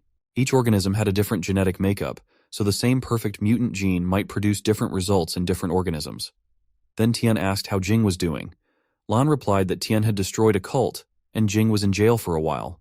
If Tian hadn't given that blood sample, Lan was afraid his boss's grave would be filled with grass. The scene shifts to Jing, where surgeons were examining his body and found that the bone spurs grew back in less than 30 minutes after being removed. Currently, they were growing even faster, making surgery impossible. Lan arrived with the blood sample. Jing sat up and commented that it was great. He asked the doctors to analyze the sample immediately, noting that he only had 24 hours left. Upon analysis, a surgeon reported changes in the arrangement of the 20th pair of chromosomes. According to the blood cell analysis, the density of the skeleton was more than 10 times that of ordinary dogs, and it contained 79 chromosomes, one more than the average dog. Jing realized that Tian had unlocked the genetic code. The surgeon explained that the extra chromosome would greatly increase its size, strength, speed, and bone density. Another surgeon added that the extra chromosome could almost be called divine, and that these were the genes of a perfect mutant, not the genetically messed up ones in their monsters created by the V-shaped virus. The first surgeon noted that although the success rate wasn't high, they would try to replicate it. Jing ordered them to get ready to replicate the process. The scene shifts to Tian, where he checked on the level 4 Divine Gain Cherry Tomato, which had entered the ripening stage. Now, Tian would be able to observe its effects. As he examined it, he thought about the potential impact of a Divine Gain fruit in its ripening stage. Tian realized that the evolution path after consuming a level 4 fruit involved awakening the genetic memory of the bloodline genes, enhancing the original data of the body, and acquiring the ancient talents of the race with an activation probability of 80%. He noted the different types of potential enhancements. Intelligent brain type was the human body could affect electromagnetic fields, allowing abilities such as hypnotism, mind reading, and controlling electric machinery with an activation probability of 4%. Divine type was the human body could develop foreign abilities such as immortality, wings, and extreme speed, with an activation probability of 4%. Ancient divine type was this included abilities like controlling weather, water, fire, and other substances, with an activation probability of 0.4%. Tian was amazed at the possibilities and began to consider the implications of these abilities. Tian thought that the intelligent brain type and the divine type were already tempting enough, but the probability of atavistic evolution was too high. If he were to evolve into the most useless of all, the atavistic type, it would be a big loss. He decided to ask the system for advice. Tian wondered if he could reset his evolution if he ate a level 4 fruit and evolved into the atavistic type. He discovered that the host could continue to eat level 4 fruits, and if other types of evolution were activated afterward, the host could choose to keep one evolution type. In other words, as long as he had enough divine gain fruits, he would eventually be able to evolve into the ancient divine type. The scene shifts to Zhen, who asked Yuan if Tian had agreed. She replied that Tian contacted her and said he would send the application form the next day. Zhen was happy to hear that and said that his trip to the southern side wasn't in vain. She asked if he was leaving. He replied that his superiors had already urged him enough, and he was planning to go back after finishing the cult case. He had only come to the southern side because he had been specially appointed by the Ministry of National Security to be in charge of recruiting special talents. Yuan commented that they had arrested Congressman Li and Guo for more than 10 hours, but the political department hadn't taken any action, and she felt that something was wrong. Zhen asked if there had been any movement from Wang's side. She agreed and asked Zhen to stay on the southern side for a few more days as she felt uneasy. The next morning, Tian was coming out of his entrance gate to submit the application form. As he stepped outside, he noticed a dead body hanging from a nearby tree. At first, he wondered who the girl was, and upon closer inspection, he realized it was the girl who had revealed Shang's plans when Tian saved the girls. Shocked, Tian rushed towards her. A lawyer representing Congressman Li and Guo met with Zhen and stated that he had been commissioned by the Southern Side Council specifically to handle the case concerning the detention of the two congressmen, Li and Guo, by the military police department. Just as Zhen received a call from someone, the lawyer asked him to pick it up. Zhen picked up the call and was shocked to hear something. The scene shifts to the hospital where the mother of the deceased girl was crying, wondering how this happened. Tian sat by her side, feeling sorry for the woman. The lawyer was with Li and Guo there, mentioning that they must have suffered. The woman continued crying, and as she glanced towards Li and Guo, the lawyer assured them that he would take care of their case so they wouldn't feel pressured. Smiling, Li asked what kind of pressure they could feel. The woman approached Li, calling out to him. He turned and asked who she was. The woman explained that her daughter had spoken about Li when she returned, before her death, and had implicated Li in some business. She rushed at him, accusing him of taking her father's life and threatening to kill him. Li kicked her, causing her to fall, telling her not to touch him. Yuan approached the woman to ask if she was all right, then told Li not to go too far, reminding him that they were in a military police station and questioning how he dared to use violence there. The lawyer intervened, praising Yuan as a fine person and stating that it was the woman who had attempted to attack them, with Li and Guo merely defending themselves. Li remarked that it wasn't very polite. The lawyer asked the woman to mind her language, noting that Congressman Li and Guo had already been released on bail and should no longer be called prisoners. Yuan was shocked to hear this. The lawyer urged the woman to calm down, pointing out that she had attacked the congressman for no reason and could be held accountable. Yuan protested that it was impossible and questioned how they could have been released. The lawyer responded that he would issue a warning to Yuan, as she had attempted to arrest a member of parliament. He cited physical evidence, documentary evidence, witness statements, victim statements, criminal investigation reports, the defendant's statements and defenses, expert opinions, examinations, inspections, identifications, investigations, and laboratory records. He continued, adding that there were also audiovisual materials and electronic data, emphasizing that nothing less than this evidence would convict a congressman. Tian listened silently to it all. Yuan asserted that they had apprehended the ringleader and a testimony was only a matter of time. The lawyer replied that unfortunately, the maximum detention period of 24 hours had elapsed, and he would now be taking the men away. Walking away with disdain, he commented that she was exerting herself to manage the case, but he hoped that in the future, she would be able to distinguish correctly between criminals and law-abiding citizens to prevent similar incidents. He mentioned their busy schedule, implying they didn't have much time to cooperate with her investigation. Furthermore, he dismissed the credibility of the witness she mentioned, stating that the witness had already been diagnosed by a doctor and provided a psychiatric certificate, rendering their testimony invalid. She warned him not to assume it was over and vowed to keep watch. The lawyer asserted that it was a direct order from the Ministry of National Security.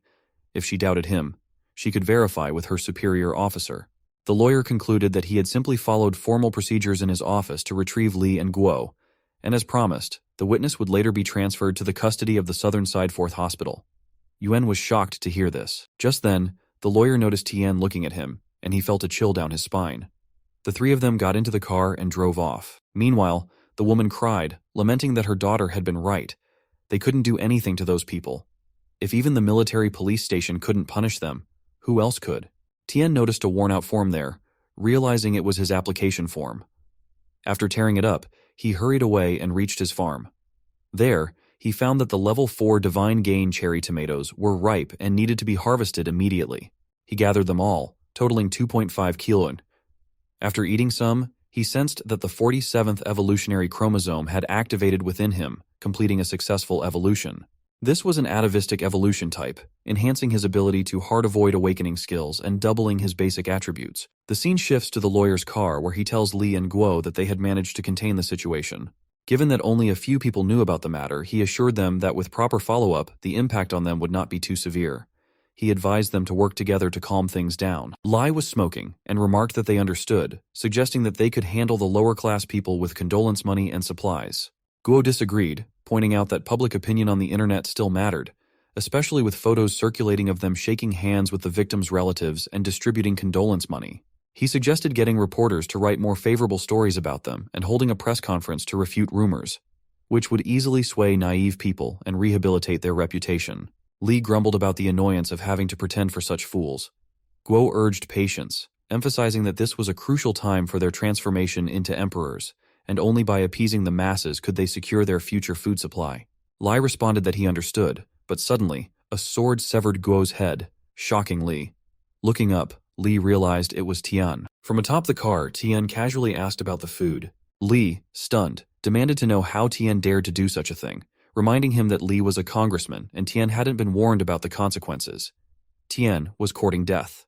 Tian calmly stated that since they had consumed that thing, only blood could cleanse them, as they no longer deserved to be human beings. Without hesitation, Tian killed both of them. After parking the car and cleaning up the blood, Tian noticed a small living object emerging from the car. He crushed it swiftly, then proceeded to eat something himself. Tian sensed the successful completion of his evolution, acquiring an atavistic type. His awakened skill, named Flash, doubled his basic attributes. Reflecting that he had consumed the 40th Divine Gain Velheru tomato, which was still the weakest evolution, Tian ate more, feeling stronger and ready for another evolution. He digested everything thoroughly before continuing with the atavistic type, feeling satisfied for the time being. Feeling different, Tian sensed his evolution taking a new direction and obtained a rare item. Upon inspection, he discovered it was an intelligent brain, enhancing his basic attributes similarly to the atavistic type evolution enhancement data. Intrigued, he decided to test out his telepathy ability. Activating it, Tian found he could sense living creatures within a range of about 10 meters. Spotting a bird nearby, Tian focused on it. He heard the bird wondering about rice because it was hungry. Tian realized that when he touched a living creature, he could sense its thoughts. But it wasn't enough. Leaving the bird, it remarked that humans were bad while birds were good. Tian considered that before resetting to a new evolutionary path, he should contact Lan. Tian arrived at a peculiar building and connected with Lan via electronic communication. He informed Lan that the person confined in the hospital room wasn't the intended target. The prisoner had been substituted with someone who looked remarkably similar. Lan reassured Tian not to worry, promising to find him no matter what. Soon, he located Shang and sent Tian a map, cautioning that the target was constantly moving and periodically out of range of the electronic eye. Tian had to proceed cautiously as Lan wouldn't be able to assist him during those times. Tian studied the map and realized Shang was underground, explaining why he couldn't sense him earlier. The scene shifted to a man in white clothes walking along an underground canal. Tian arrived, announcing he was looking for Shang and immediately attacked with his sword. However, Shang reacted swiftly, dodging the strike. Tian noted Shang's improved reflexes but warned he wouldn't dodge the next blow. Tian managed to sever one of Shang's arms, but with incredible speed, Shang leaped to the other side of the canal. Tian questioned if he was trying to escape. Shang continued to smile, prompting Tian to leap across the canal to attack him again with his sword. Tian discovered that Shang had disappeared and found bugs in the area. A monster approached Tian from behind, chastising him for taking so long to arrive. The monster apologized, explaining that it had recently evolved into an adult and hadn't yet adjusted to its new body. With bugs swarming around Tian, he swung his sword vigorously to fend them off. Shang returned to human form and urged Tian to forget the incident, lacking the energy to punish him. The monsters were shocked to see Shang's injured arm, but he dismissed it as insignificant, stating he was in the midst of evolving. Tian attempted to strike Shang's head again, but Shang vanished once more, enraging the monsters who questioned Tian's audacity to attack the Holy Lord. Shang reappeared behind the monster, advising better control, while the bugs continued to swarm around him. The monster apologized, admitting its current lack of skill. Shang ordered it to kill Tian. The monster agreed and approached Tian, promising Shang that he would return to fetch him once he finished. Shang insisted they forget it and leave Tian alive, needing to recharge after completing his evolution. The monster faced Tian directly. Tian charged at the monster, declaring his disdain for those who boast about themselves. Meanwhile, Shang returned and had to return to his mother, deciding to pupate there, covering himself in white clothes. Tian battled the monster fiercely. The monster acknowledged Tian's difficulty, pondering how an ordinary human could possess powers similar to its own. Tian's appearance didn't suggest evolution, and the monster wondered why Tian could evade its attacks, as if predicting its moves. Tian thought he was toying with the monster to read its movements. As long as he focused, Tian knew every move the monster made. Tian asked if the monster knew him. The monster replied affirmatively, but noted Tian didn't recognize his opponent. The monster intended to give Tian a gift, admiring Tian's resilience and the beautiful scene of a girl hanging from a tree. Just then, he grabbed Tian's sword. Tian insisted the bugs should be flushed down the drain. The monster asked Tian if he knew who he was dealing with, dismissing him as just a mere human. Tian retaliated against the monster, triggering memories of a scene where Wang knelt before Shang. Shang told Wang not to settle for being a minor mayor, challenging him to work with Shang instead. Shang promised to grant Wang an immortal body and elevate him beyond ordinary humans. Wang eagerly agreed, stating he would do anything for eternal life. Shang placed something in Wang's mouth, emphasizing the need for worship from believers, particularly young and lively women, as sustenance. Wang accepted, pledging to offer tribute to the Lord. The monster reflected that it wasn't wrong to seek strength in a post-apocalyptic world to survive, where the ecosystem favored the strong and deemed the weak as prey. He believed those lowlifes deserved to perish, acknowledging that helping him evolve would provide them sustenance for his ascension. The monster asked Tian what he had done to him. Tian thought delving into someone's mind was exhausting. He then opened his inventory and consumed an ancient, high-grade medicinal carrot, fully restoring his stamina. He told the monster that he had figured out his identity and hadn't expected Mayor Wang to be such a coward afraid of death. Curious, the monster asked how Tian knew Wang's real identity. Tian replied that he had read the monster's memories, filled with arrogance and extreme self-interest. The monster questioned how this was possible and speculated if Tian was an evolved human. He admitted he had never heard of an evolved human with such abilities in the southern region. According to the Holy Lord, evolution required consuming the fruits of hope. Tian asked if the monster meant those slimy, disgusting bug eggs, asserting that Shang didn't need such a repulsive method for evolution. It was more like parasitism than true evolution. Perplexed, the monster asked what Tian meant. Tian explained that he had seen in the monster's consciousness how the bug's consciousness competed with him for control of his body. It was evident from the monster's subconscious that it was prepared to undergo evil evolution, and it was only a matter of time before Wang's consciousness disintegrated. Tian asked how long Wang's personality could endure before becoming a mindless monster. The monster warned Tian not to liken him to lowly ants, stating that the egg he consumed was second only to the prince's. Even if his consciousness could no longer dominate the body, he had become a superior being, shedding the fragile and useless human form. Tian wondered about the prince and speculated whether Shang had consumed a higher-level egg. Nearby, he noticed a living body. Concerned, another monster suddenly attacked him. Tian marveled at how quickly it had hatched. Tian's hand is severed by the attack, causing him to fall into the canal. Wang congratulates Shang on the birth of the prince. Shang is angered that Wang couldn't kill a human and now has to do it himself. Wang denies this, saying that Tian was a Samsung evolver. Shang, the monster, remarks that there really was a survivor on the southern side. Wang agrees, saying he wasn't good enough for that. Shang adds that no matter how much he evolves, Tian is still a low elven human without any physical enhancements, and what a waste of the third-level eggs his mother gave Wang. Wang asks Shang to look at Tian. Tian takes out the ancient medicine-grade carrot and eats it. Others are shocked at how a human can regenerate his hand. Shang comments that it's interesting. Tian thinks that while the ancient medicine-grade carrots are easy to use, repairing flesh takes time, and if they notice this flaw, Tian will be in trouble. Shang remarked that Tian's hand had grown back so fast that he changed his mind about wanting to kill Tian. He mentioned he'd like to have Tian's genes, but found the idea of just eating him boring, especially since Tian had many secrets. Instead, he proposed a deal. Tian asked to hear about this deal. Shen replied that evolved beings like them, superior to human races, should unite forces. To put it simply, the land's poisoning had already caused a severe food shortage, compounded by evolving beast kings. Given current human technology, it was only a matter of time before humans were eliminated from Blue Star. Low-level, weak creatures like humans would become resources for the strong. Only the evolved could adapt well to the new environment. Shang asked Tian to join them, seizing the southern side before major beast kings took over. They could enjoy food, survival resources, and higher evolution levels together. Didn't that impress Tian? A life ruled by them awaited. Tian replied that Shang's speech was impressive, but it was a pity that humans weren't merely his blood bags, and he warned Shang not to underestimate them. Shang realized the negotiation had failed and expressed curiosity about Tian's abilities. Although now Tian could only be Shang's nourishment, Shang attacked Tian, telling him to go to hell. The scene shifted to Tian's house, where everyone else was farming. Han felt a sudden pain, causing her to drop the food from her hand. Nan asked what was wrong. She reassured them she was fine, attributing the pain to a sudden throbbing in her chest and dizziness. She believed she would feel better after some rest. She thought the sensation was intense, reminiscent of heart palpitations, and it gave her a sense of foreboding. Han asked Nan to continue collecting fruits, while Tian reminded them they needed to stock up on food before the second destruction wave arrived. Nan began to feel better and insisted she wouldn't hold them back. The scene shifted to Tian, who screamed. Shang remarked that he had finally discovered Tian's secret. Tian could only repair his body after consuming that strange fruit. Given this, Shang decided not to let Tian eat it, leaving Tian with both hands restrained.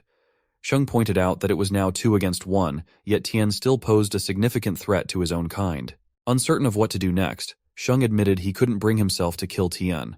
Meanwhile, Wang floated in the canal, injured by Tian. Shang expressed growing curiosity about Tian's fruits. Ignoring Wang's pleas for help, Shang offered Tian a deal. If Tian revealed his secret, Shang would consider granting him a quick death. Just as Tian's small hummingbirds arrived to attack Shang wondered why there were still more. Tian seemed relentless, pulling out all his cards. The firepower of the tiny creatures was useless against Shang's hard armor. They were mere stray bullets that could be more dangerous if they hit their own side. Tian knew this, but it wasn't his purpose. Shang remarked that the mosquitoes were noisy and wondered if they were supposed to tickle him. Tian struck Shang's sword with a hummingbird, then swung his sword at Shang. Shang was surprised, and Tian noted that while the hard armor was troublesome, the joints were vulnerable. He landed a solid slash on Shang, causing Shang to scream loudly and injure his legs. Tian moved back, realizing he couldn't continue like this. He needed to improve. He took out some fruits to eat. Shang fell to his knees, admitting he had just evolved and hadn't eaten anything yet. He lacked the energy to repair his body and felt extremely hungry. Wang asked Shang to save him, explaining that the previous battle had drained his energy, making it impossible for him to stand. He pleaded with Shang to take him back to Shang's mother so Wang could repair his body. Wang emphasized that Shang needed him to control the southern side and that evolving had taken Wang considerable effort. He didn't want to die. Shang replied amidst the noise and his hunger, stating he had just evolved and needed something to eat. Lamenting his lack of energy, he compared Tian to a hard-to-catch flea, adding that he was in a terrible mood. Wang urged him to simply eat and not infiltrate the southern side's military police department, emphasizing his desire to live and the effort he had put into reaching his current state. Shang clarified that Wang's role was to expedite food collection and that promoting him to level 3 was a reward for his hard work, though he hadn't anticipated Wang being so ineffective. He then mentioned that their mother was nearing the final stage of her evolution, predicting that once she emerged from her cocoon, their clan would control the entire southern side. And when the time came, Shang's people would be able to produce as much as they wanted. He was so hungry and needed to eat to replenish his energy. Wang denied this, but Shang killed him, stating that after being distracted for a little bit, they would be able to fix themselves again.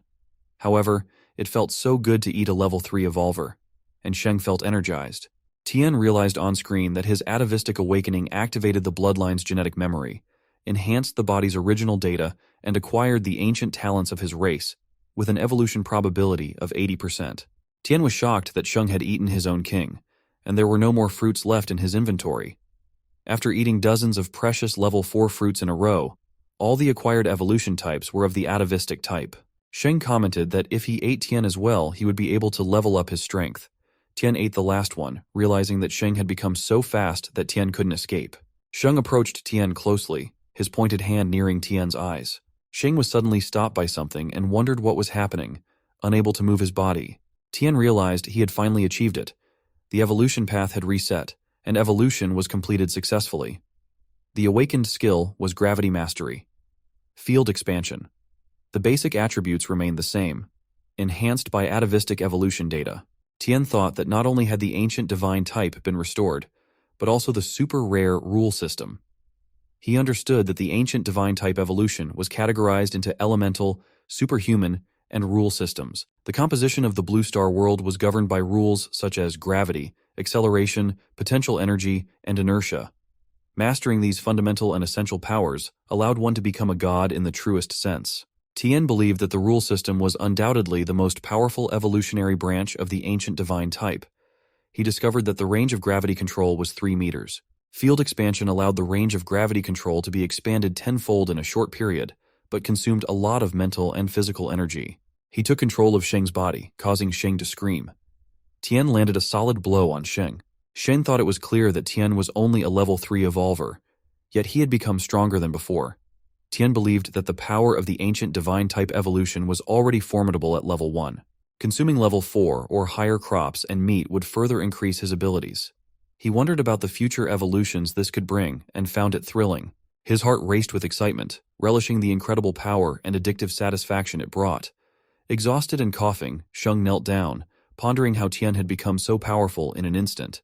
Tian effortlessly shattered Shang's hard armor with a strike through the air. Realizing he couldn't continue like this, Shang decided to escape. He knew staying there would mean certain death, so he began to run away. Tian saw Shang attempting to flee and chased after him, using his power, but it didn't work as expected. Tian realized he still lacked sufficient control over gravity. As Tian advanced, he found that Shang had managed to escape, leaving a trail of blue blood behind him as he fled. Running, Shang reached a giant hole where his mother was hatching. He apologized to her, admitting he hadn't lived up to her expectations and had failed, feeling deeply disappointed. Suddenly, there was a blast from the direction Tian had come. Tian entered and remarked that it turned out the sewer exit led to the ground floor of the municipal building, explaining why Shang's actions had gone undetected by the military police. Wang had found a good hiding place for Shang. Tian mused ironically that Shang had never expected to die at the hands of the religious cult he personally worshipped. A lingering ghost of irony. Shang reflected on his time with his mother as the floor began to shake. Finally, his mother finished evolving. She emerged from the hole, now giant as well. Tian commented that he had thought Shang was desperate enough to consume his own kind of evolvers, and questioned who Shang was referring to as mother. Shang became angry and asked Tian who he was calling Likantahi. Despite his mother being the most loving in the world, she had a bad temper. She often beat him, refused to give him food, called him a fool, and if he didn't get first place in an exam, she would slap him and make him kneel. However, when they were surrounded by a group of mutant ants, she was the one who saved him while he ran away, feeling like a coward for leaving his mother. Tian thought Shang was in good shape, but found him quite strange. Shang told Tian he wouldn't allow him to say anything more and spoke rudely. Shang told his mother that he was a bit hungry and low on energy, asking her to save him. After all, a newly evolved BDIT would still be weak. She agreed and said they could both stay together. Tian thought it wasn't good, especially when those monsters joined. He believed Shang took the initiative to let the Break King devour him, wondering what the point was in going that far. It didn't seem right that those two merged. Suddenly, Shang's body started shining brightly. The scene shifts to the research lab, where they were thrilled about successfully replicating the divine gene, which was a significant achievement. One of them immediately suggested informing Jing to inject it into his body. Suddenly, one man noticed the table shaking vigorously and wondered if something strange was happening. Another replied that he didn't feel anything unusual. The first man insisted they check the shaking equipment, but another dismissed it, stating Jing's life was more important. Meanwhile, a reporter was broadcasting that an abnormal seismic event had been detected at the municipal building, suspected to be caused by a high-level mutant beast. Military and police forces from the southern side surrounded the area, with helicopters circling overhead. Yuan was among them in one of the helicopters. Suddenly, a blast erupted from a building, revealing a level 8 Beast King, a massive ant queen, wreaking havoc. Yuan was shocked to witness this and questioned how such a powerful beast could appear in the city. The reporter enthusiastically commented on the spectacle, anticipating it would make a sensational headline. Amidst the chaos, Tian shouted loudly, asking Yuan how he had arrived there. The reporter and cameraman were momentarily stunned. The reporter admitted he was so excited that he accidentally yelled out, revealing they were from the Southern Side Daily Journal. Yuan sharply questioned if they had lost their minds, demanding to know who gave them permission to fly there, emphasizing the danger and ordering them to retreat. The reporter defended himself, stating as a journalist he couldn't miss such a big story. Yuan pointed out that high-level Beast Kings typically appeared only in frontier and remote areas, not in the southern side. The reporter was elated at witnessing the high-level Beast King firsthand and being the first to cover such a story. Soon, they noticed something suspicious around the Beast King and instructed the cameraman to zoom in on the blue light moving near it. They zoomed in closely and discovered it was a human. Tian, flying there, considers that after altering his own gravity, he could achieve a floating state. By reducing the friction of his body and combining it with his improved attributes, he could speed up to incredible levels. However, maintaining afloat would continue to drain his mental and physical energy. He sees on the screen the ancient divine-type rune system human evolver and his skills. Gravity mastery, field expansion, with a range of 3 meters, can be leveled up by consuming crops above level 4. The field expansion allows him to expand his gravity mastery range 10-fold in a short period, consuming a lot of mental and physical energy. He summons the insects, thinking the bugs would help replenish his wounds. At that rate, he cannot kill all the bugs, and moreover, the gravity mastery attack range is too small to cause any lethal damage to the Beast King. And there is also a steady stream of bugs to heal that would run out of energy at that rate.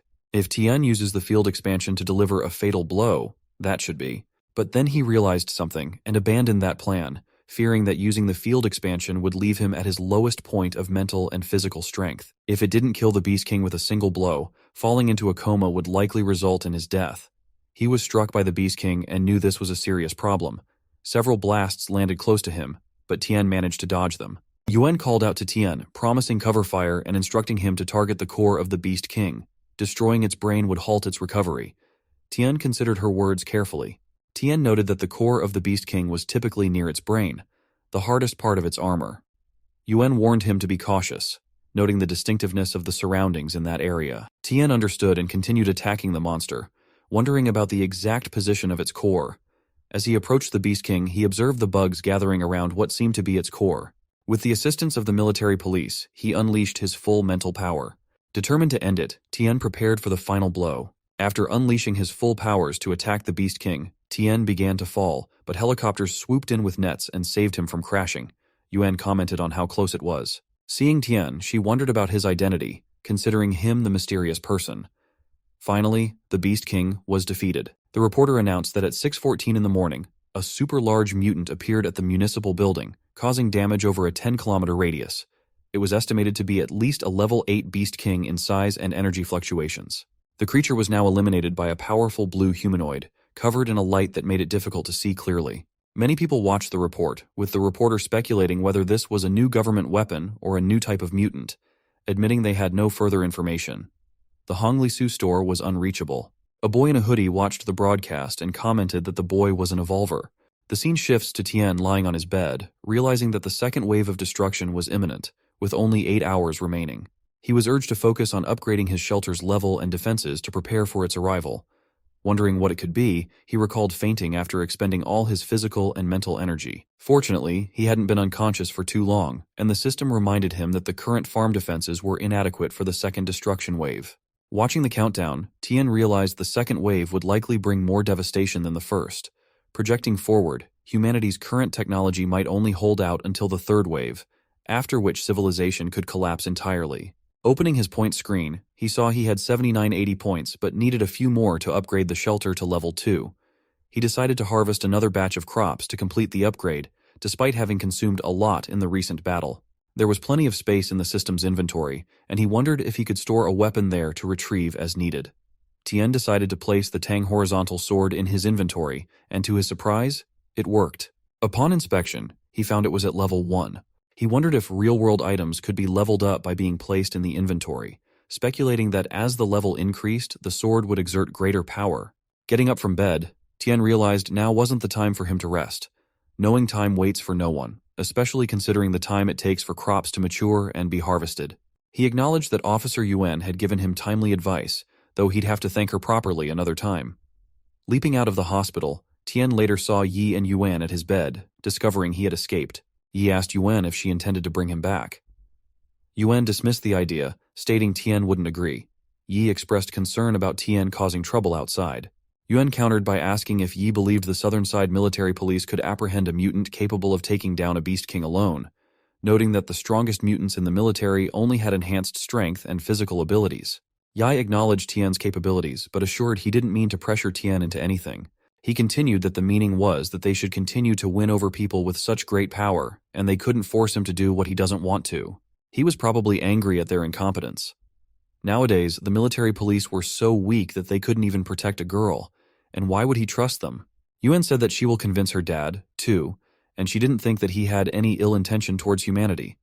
On the contrary, he was on their side. Don't bother him yet, just wait and see what will happen.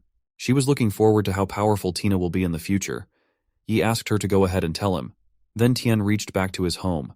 Han and Nan were so happy to see him back. Tian apologized for making them worry. All three hugged him, and Tian thought that he had gotten a lot stronger. But what about his superpower? Tian asked them to let him go. Han was lifted by him and told to keep lifting her. Tian saw Nan's body and commented that he had evolved as well. Nan agreed and said that he woke up like that Lady Day and he didn't know evolved him. Han asked him to see that she had gotten stronger as well. Tian saw the stats of Nan and Han and thought that the members had evolved into the atavistic type. He found that the anti-radiation corn and peppers had matured. Tian said that a new batch of crops had also ripened, so let's start harvesting, and they were going to upgrade their farm. Then all agreed, and upon getting the peppers, Tian thought that the camouflage chili pepper was a purple rare item. When consumed, it allows one to enter a state of camouflage for 10 minutes. Blending in with the surrounding environment and evading sound wave detectors, thermal imaging technology, and optical detectors. He thought that now the points were enough. He was asked again if he was sure that he wanted to spend 80 W points on the level 2 shelter upgrade coupon. He found that after the upgrade, the shelter's defense strength and area would be greatly increased, and the shelter privilege would be granted. The player would also receive a new skill named Flaw Mastery. Tian purchased that, and the upgrading started automatically.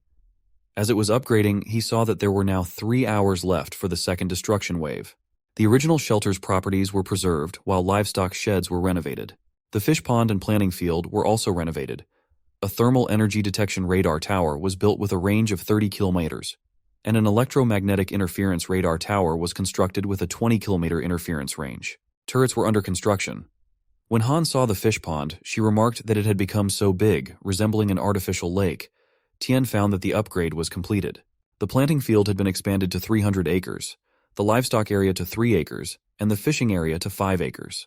Tian was congratulated on successfully upgrading the shelter to level 2 and received a gift package, unlocking the permission disguise and the skill Life Flaw Mastery. Tian thought it now resembled a military fortress, which was cool but still somewhat conspicuous. He considered hiding the appearance of the level 2 shelter to make it appear like level 1. It disguised itself as before, and Tian thought that activating the disguise would make outsiders see the old, dilapidated farm as it was before. This would save him from many problems. He had just unlocked a new skill. He discovered that at level 1, he could see the data of all objects, while at level 2, he could see the flaws in all living things and identify their most fatal weaknesses. He wondered about these fatal weaknesses and how he could use this power against others, understanding if there were any limitations on the use of flaw mastery by the system. He found that there were none. No race or being in the world was without weaknesses. Even the rarest ancient divine evolvers had hidden flaws. Tian realized that with this skill, he could defeat evolved beings in the future with a single move. He also noticed that his level 4 divine gain, the cherry tomatoes, had ripened and he was asked to harvest them as soon as possible. Tian thought that with this skill, he could potentially reset Han's evolutionary direction. If he didn't insist on ancient divine types, these fruits should be enough for Han and him to complete their evolution. Han and Hei both picked tomatoes to eat. Han told Tian that she was the one who kept resetting, and they were all atavistic. She felt like she was going to be sick. He replied that if she ate some more, maybe she would win the next one and couldn't lose to Hei. She replied that she wouldn't lose and started eating several tomatoes. Hei was shocked to see that. Suddenly, something happened, and Han admitted she did that. Tian found her intelligent brain evolver skill was magnetic field mastery of the Eye of Truth and appreciated her. They noticed something happened to Hei as well. Han was happy and commented that it was so cool. Tian realized it was the Sacred Beast skill, King's Pressure. He found that there were 30 seconds left for the second destruction wave. The scene shifted to Jing, who had just been injected with the good virus. He was asked how he was feeling. Jing replied that he was in very good shape now, not just because his physical state had fully recovered, but also because he believed he had successfully replicated the divine gene and become a pioneer in the era of the gods. He found that he couldn't stop trembling. The last 5 seconds of the second wave of destruction started. As it finished, the water waves came so badly, totally changing the weather. Tian thought that the active, flowing water life on Earth would disappear from there, with the third destruction wave coming in 60 days. Tian was determined to savor that period. He thought about the water sources when suddenly a gigantic circle formed in the sky, causing lightning strikes. The scene shifted to a ship in the middle of the sea where they discovered that the ship wasn't receiving any signals or radar. All communications were lost. A crew member called the captain to come out and see the ocean. As they checked, they were shocked. The captain wondered about their mutated sea creatures and noticed that the color of the ocean had become strangely unnatural. They questioned if this was only in their area or if it affected all water sources. The entire sea turned red, teeming with mutated creatures. A man was getting closer to the divine gene, and by obtaining it, he said that he didn't expect Jing to be able to actually create it.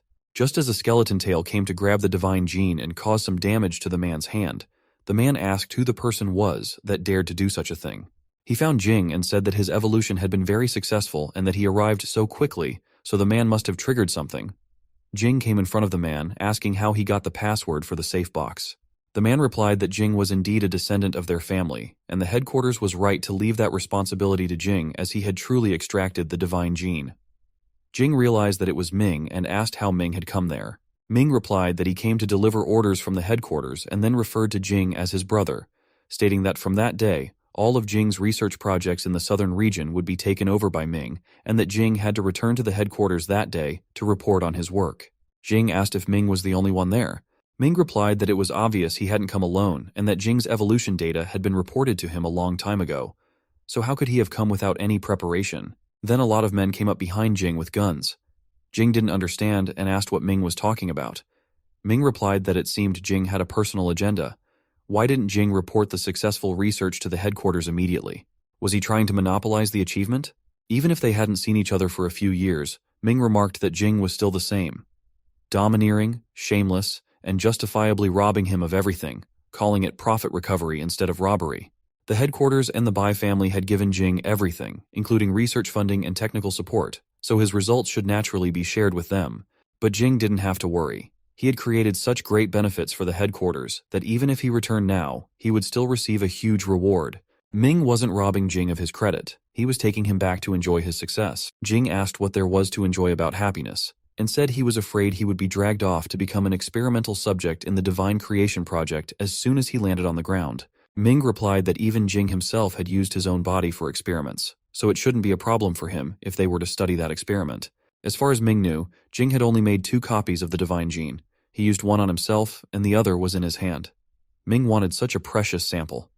Lan and the other researchers arrived as well. Lan told Jing that he didn't have anything to do with their family, and as he was a worker, he should be allowed to leave. Ming commented that such an important person couldn't leave like that.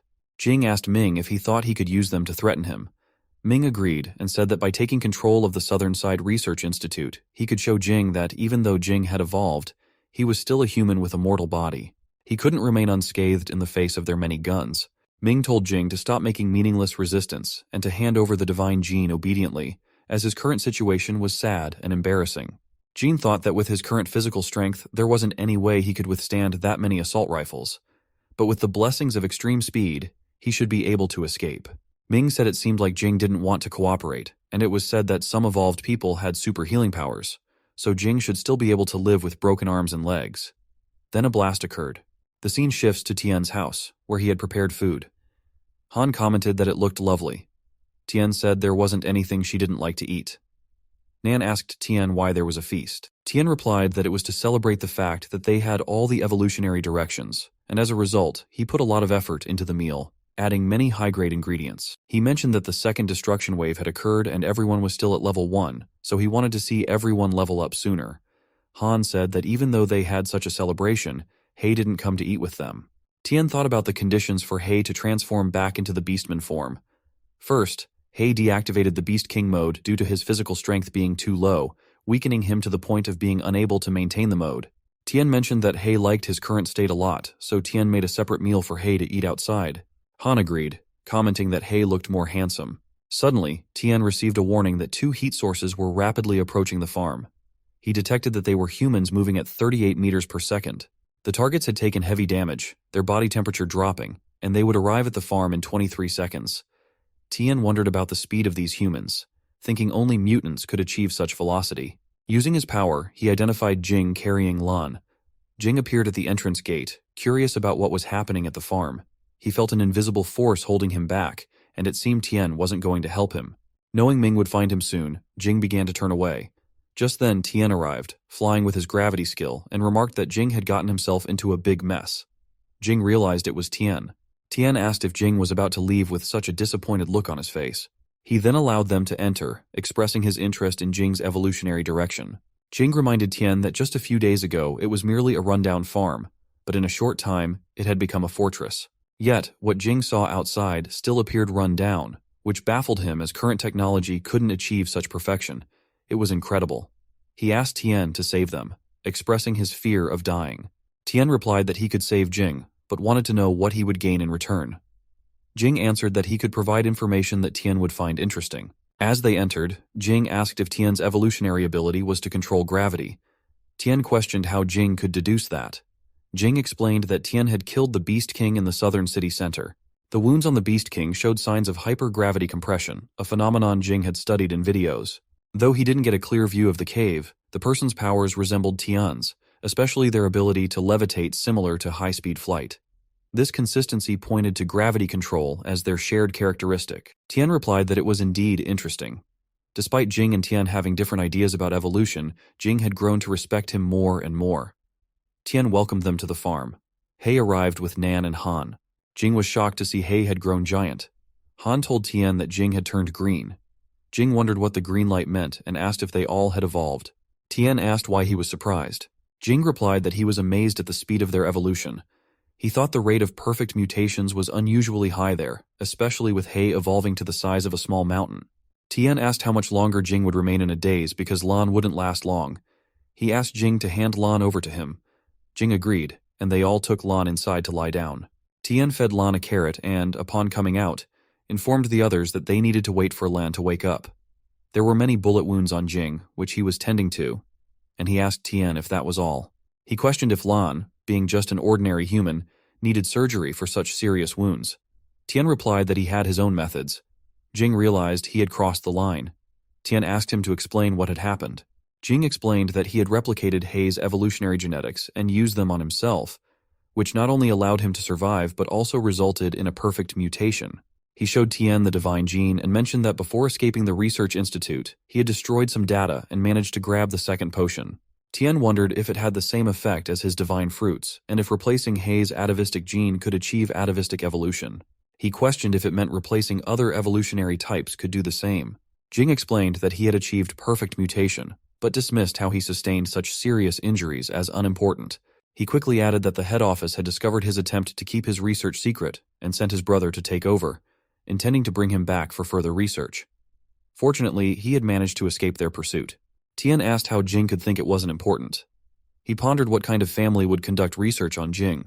Han asked Jing how his brother could harm him and declared that if anyone dared to hurt Han, Tian would deal with them severely, possibly by lethal means. Jing became emotional and explained that not all family members were like Han and Tian.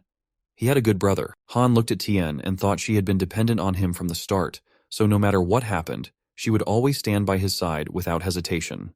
Tian remarked that although they hadn't known each other for long, with his self-healing ability and speed, a rational and calm person like Jing should be able to make the most favorable judgment and escape on his own. Escaping should be simple for him, but what about Lan? Jing replied that he hated owing favors, especially to meddlesome idiots. Tian thought Jing was a ruthless, science-obsessed maniac with no regard for life, but now it seemed Tian had misunderstood Jing. Jing stated that he wouldn't stay there long. News of his escape with the one and only divine gene had already been sent to the head office. It wouldn't be long before they launched a comprehensive search for him. With their ambition and power, they would turn the southern side upside down to find him. The allure of it was too powerful, enough to change the world. Tian commented that if what Jing said was true, could he escape with an ordinary person? Even if he managed to escape from the southern side, where would he go? Tian pondered that what appeared to be the most common atavistic gene was now a coveted treasure fought over worldwide. Jing explained that he knew he would be hunted down if he deceived the head office. He had planned to quietly leave the country with his materials and equipment, but he hadn't anticipated being betrayed by someone within the head office. His assets in the EU were frozen, so he would have to find another way. He decided he was going to Storm Island. Storm Island is surrounded by the three major countries of Yanhuang, the European Union, and ancient Egypt. Due to its unique terrain, storms sweep through the area year-round. Despite its lack of strategic importance and scarce mineral resources, Storm Island remains unclaimed. Only a few indigenous people live there, relying on animal husbandry and fishing. The level of technology and civilization on the island is notably primitive.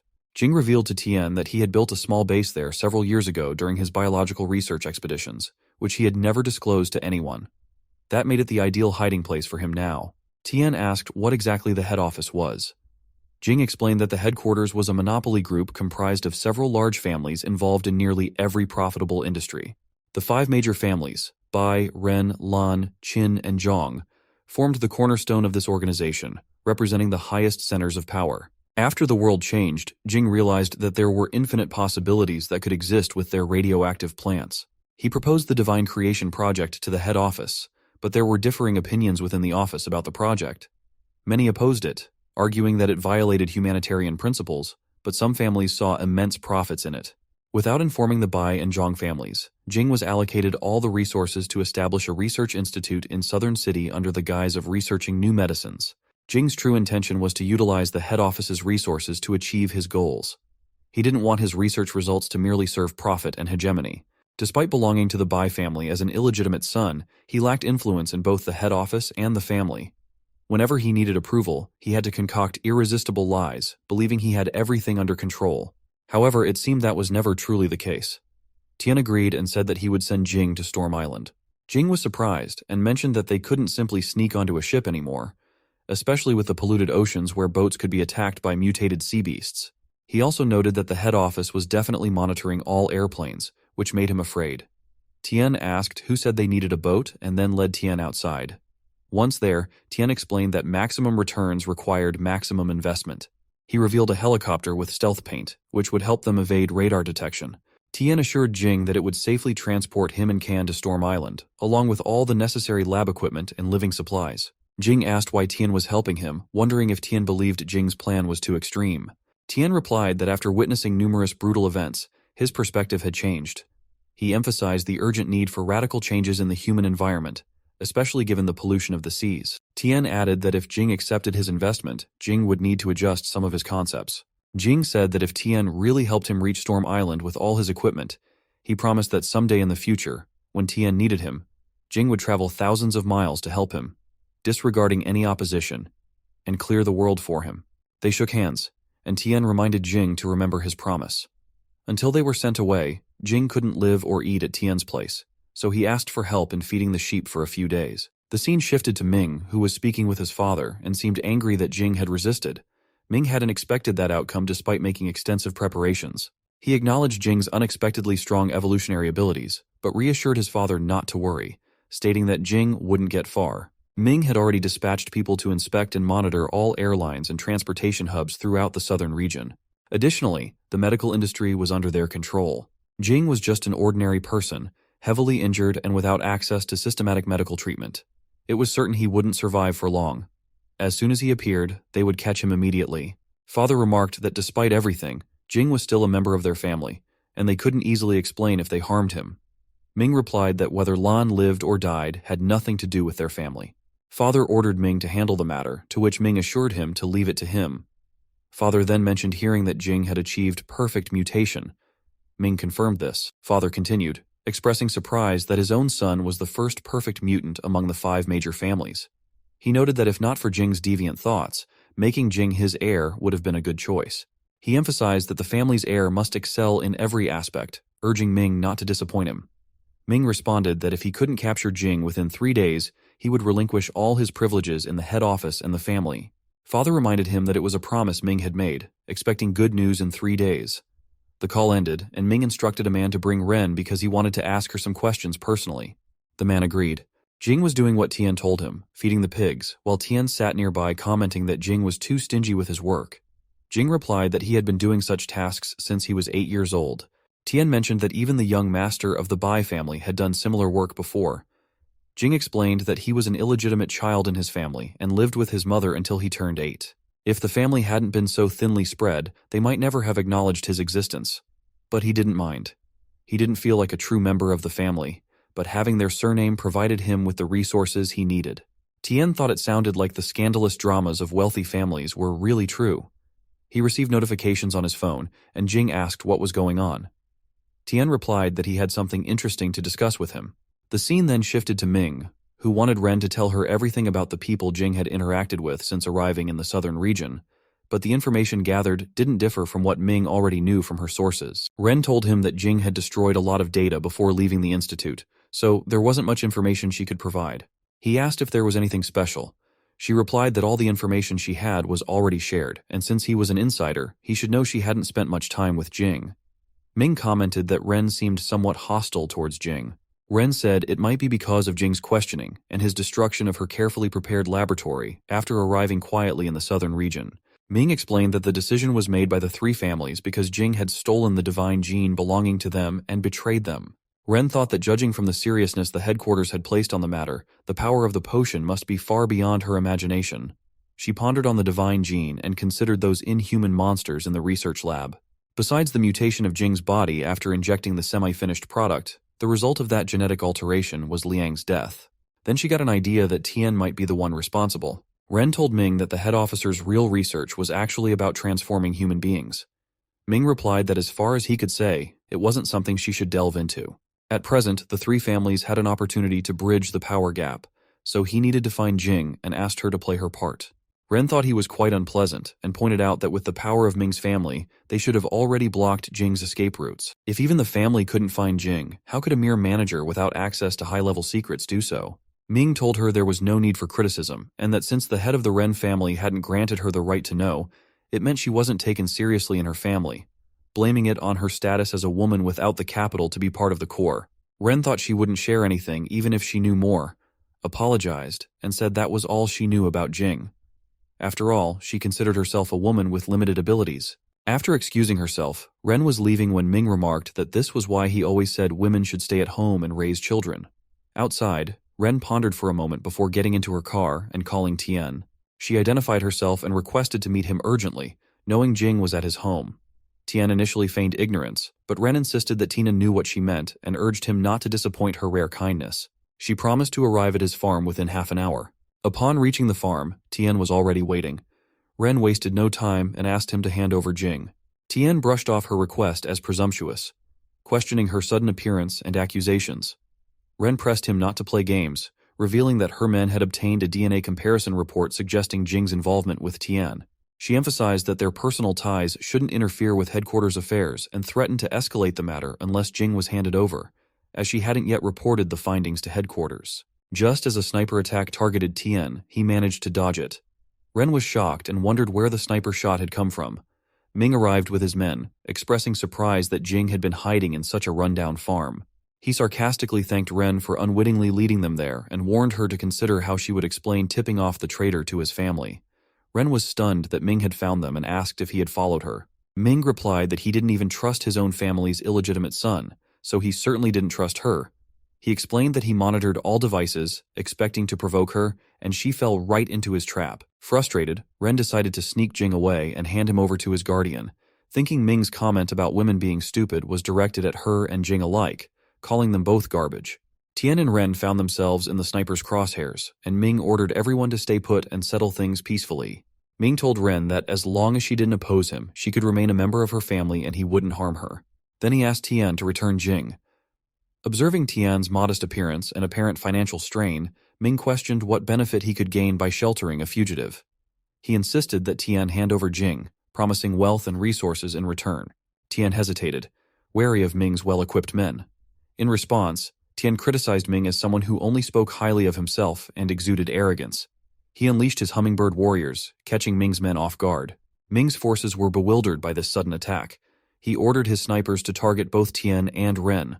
Ren sought cover behind her car, but as bullets headed towards Tian, he used gravity control to redirect them harmlessly to the ground.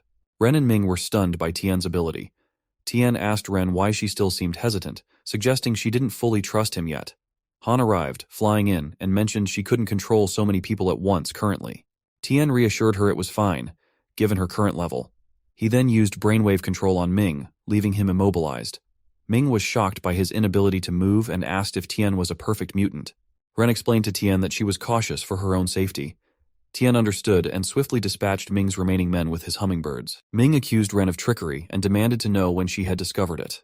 She revealed that she suspected an insider around Jing, prompting her to check her phone for bugs. Finding one, she borrowed a colleague's phone to send a message to Tian, staging their exchange as part of a ruse. Ren noted the advantage of Ming bringing all his men there, saving them the trouble of capturing them individually. Ming grew increasingly furious and trembled with anger at the revelation. Jing emerged from behind, pressing the sharp point of his tail against Ming's neck, declaring that he deserved to die. He proclaimed that this was no longer a world controlled by money, power, or armed force. Ren's aide remarked sarcastically to Ming about facing death at the hands of a woman and the illegitimate child he despised, questioning how he felt now. Ming shouted not to dare touch him, threatening that both families would pursue her and asking if she could afford to kill the heir to the Bai family. Ren countered that the Bai family wouldn't investigate the disappearance of an heir. Confused, Ming demanded clarification. Jing reminded Ming that his surname was also Bai. Ming asked if Jing wasn't afraid. Jing retorted, questioning why he should be. If he killed Ming, Jing would be the sole child left in the Bai family. He challenged Ming to consider whether the family patriarch, despite his affection for Ming, would recognize Jing as his heir after such an act. Ming scornfully replied that Jing was born of a lowly woman and would never be acknowledged by their patriarch. Jing scratched his neck nervously and told Ming that he didn't have to make that decision. Ming replied sternly, accusing Jing of daring to eliminate a potential threat to the Bai family, but knowing he would never receive recognition from them. The family's enforcers wouldn't let Jing go unpunished. Jing asked why the Bai family's approval was so crucial, having already lost everything else and having nothing left to fear. He himself was from the Bai family. With resolve, Jing decapitated Ming. Tian, witnessing this, asked Jing where the Bai family was located. Jing dialed Ming's father on his phone, and when he answered, Jing apologized for disappointing him. Ming's father recognized Jing and revealed that he was also his son, urging him not to do anything reckless and to return with Ming. All would remain unchanged for Jing. Jing sadly acknowledged that only in times like these did his father remember him, and he had the unfortunate news to share. Ming, the future head of the Bai family, had died by Jing's hand. Father was shocked to hear that Jing had killed a member of their own family. Jing calmly stated that he hadn't considered himself part of a family since he was 8 years old. He formally informed his father that if the search for him continued, he would willingly surrender his assets to the authorities or to Zeus Pharmaceuticals and Lion King Corporation, entities interested in his discoveries. Now, as the sole heir to the Bai family, Jing asserted his right to inherit, suggesting that if his father wanted to preserve their kinship, he should allow Jing to lead the family into prosperity after his passing. Father grew increasingly angry at Jing's words. Undeterred, Jing continued, acknowledging that if his father chose to use all his power to seek revenge for Ming's death, Jing would accept it. However, he warned his father that as long as he was alive, he would dismantle the Bai family and bring ruin to anyone bearing the Bai surname, ensuring they met their end disgracefully. Jing declared he would not return to Yanhuang anytime soon, advising his father to take care of himself. He cautioned that if his father exhausted himself with anger, the Bai family might not survive until the day Jing chose to return. Then he ended the call and noticed that Lan was piloting the helicopter, which had landed in the field. Tian asked Jing if his father would compromise, noting that even the most level-headed person would become distraught upon hearing of their beloved son's death. Jing smiled wryly and remarked that this was the dilemma of holding a position of power. Despite immense anger, one must remain composed and weigh the consequences thoughtfully. He cynically added that people like his father operated primarily for profit. Firstly, his father was the head of the Bai family, one of the 5 major shareholders in the company. Secondly, he was Ming's father and lacked the courage to relinquish control.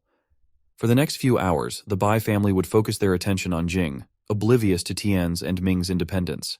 Even if Tian discovered Jing hiding on the farm, he wouldn't report it to the company or the Bai family to prevent the Ren or Lan families from claiming credit. As long as they eliminated all the people Ming had left behind in the southern city, Tian's farm would remain safe and concealed. Ren asked what Jing thought of her, considering she also played a role in Ming's demise, putting them in the same predicament. Jing explained that it wasn't that he didn't want to trust her, but he couldn't see a compelling reason for her to help him. Siding with the head office seemed the least risky option for her. Ming's sudden appearance caught him off guard, and as a precaution, Jing apologized for his delayed reaction. He expressed concern that Ren, whom he found untrustworthy, might inadvertently expose Tian's identity. Tian interjected, insisting that Jing hadn't harmed her yet and asked Ren to let her finish. Ren acknowledged it made sense to collaborate with Tian temporarily, but expressed a preference for taking a chance. She believed they shared mutual trust more than with the people at the head office. Additionally, Ren mentioned a sexist comment she had overheard from Ming, which irked her. She noted many differences in treatment among the 5 major families based on gender and bloodline. Ren had decided to assist Jing, hoping it would help her ascend to become the head of her family. She found it amusing to think about the reactions of their male counterparts when 2 unwanted children seized power. She asked Jing if he looked forward to that day. Jing found her perspective intriguing. Afterward, Jing and Lan departed in the helicopter. Observing the city's devastation, Lan remarked that Tian had effectively cleaned up all the mess, erasing every trace. He then asked Jing if he had accepted Tian's request. Jing recalled Tian's insistence that he couldn't condone human experimentation without the individual's consent. Jing had promised to modify the executive program accordingly. Jing paused, reflecting that enforcing the Nuremberg Code in such an apocalyptic world seemed naive, but he recognized the need for some rules to restrain himself from descending into moral oblivion too swiftly. Besides, survival had become so challenging that experimental subjects wouldn't be in short supply. Lan nodded, remarking that this was the boss he knew, despite his seemingly inhuman remarks. Jing mused that they might cross paths again in the future, when all were at the pinnacle of their power. With that, they departed the ruined city.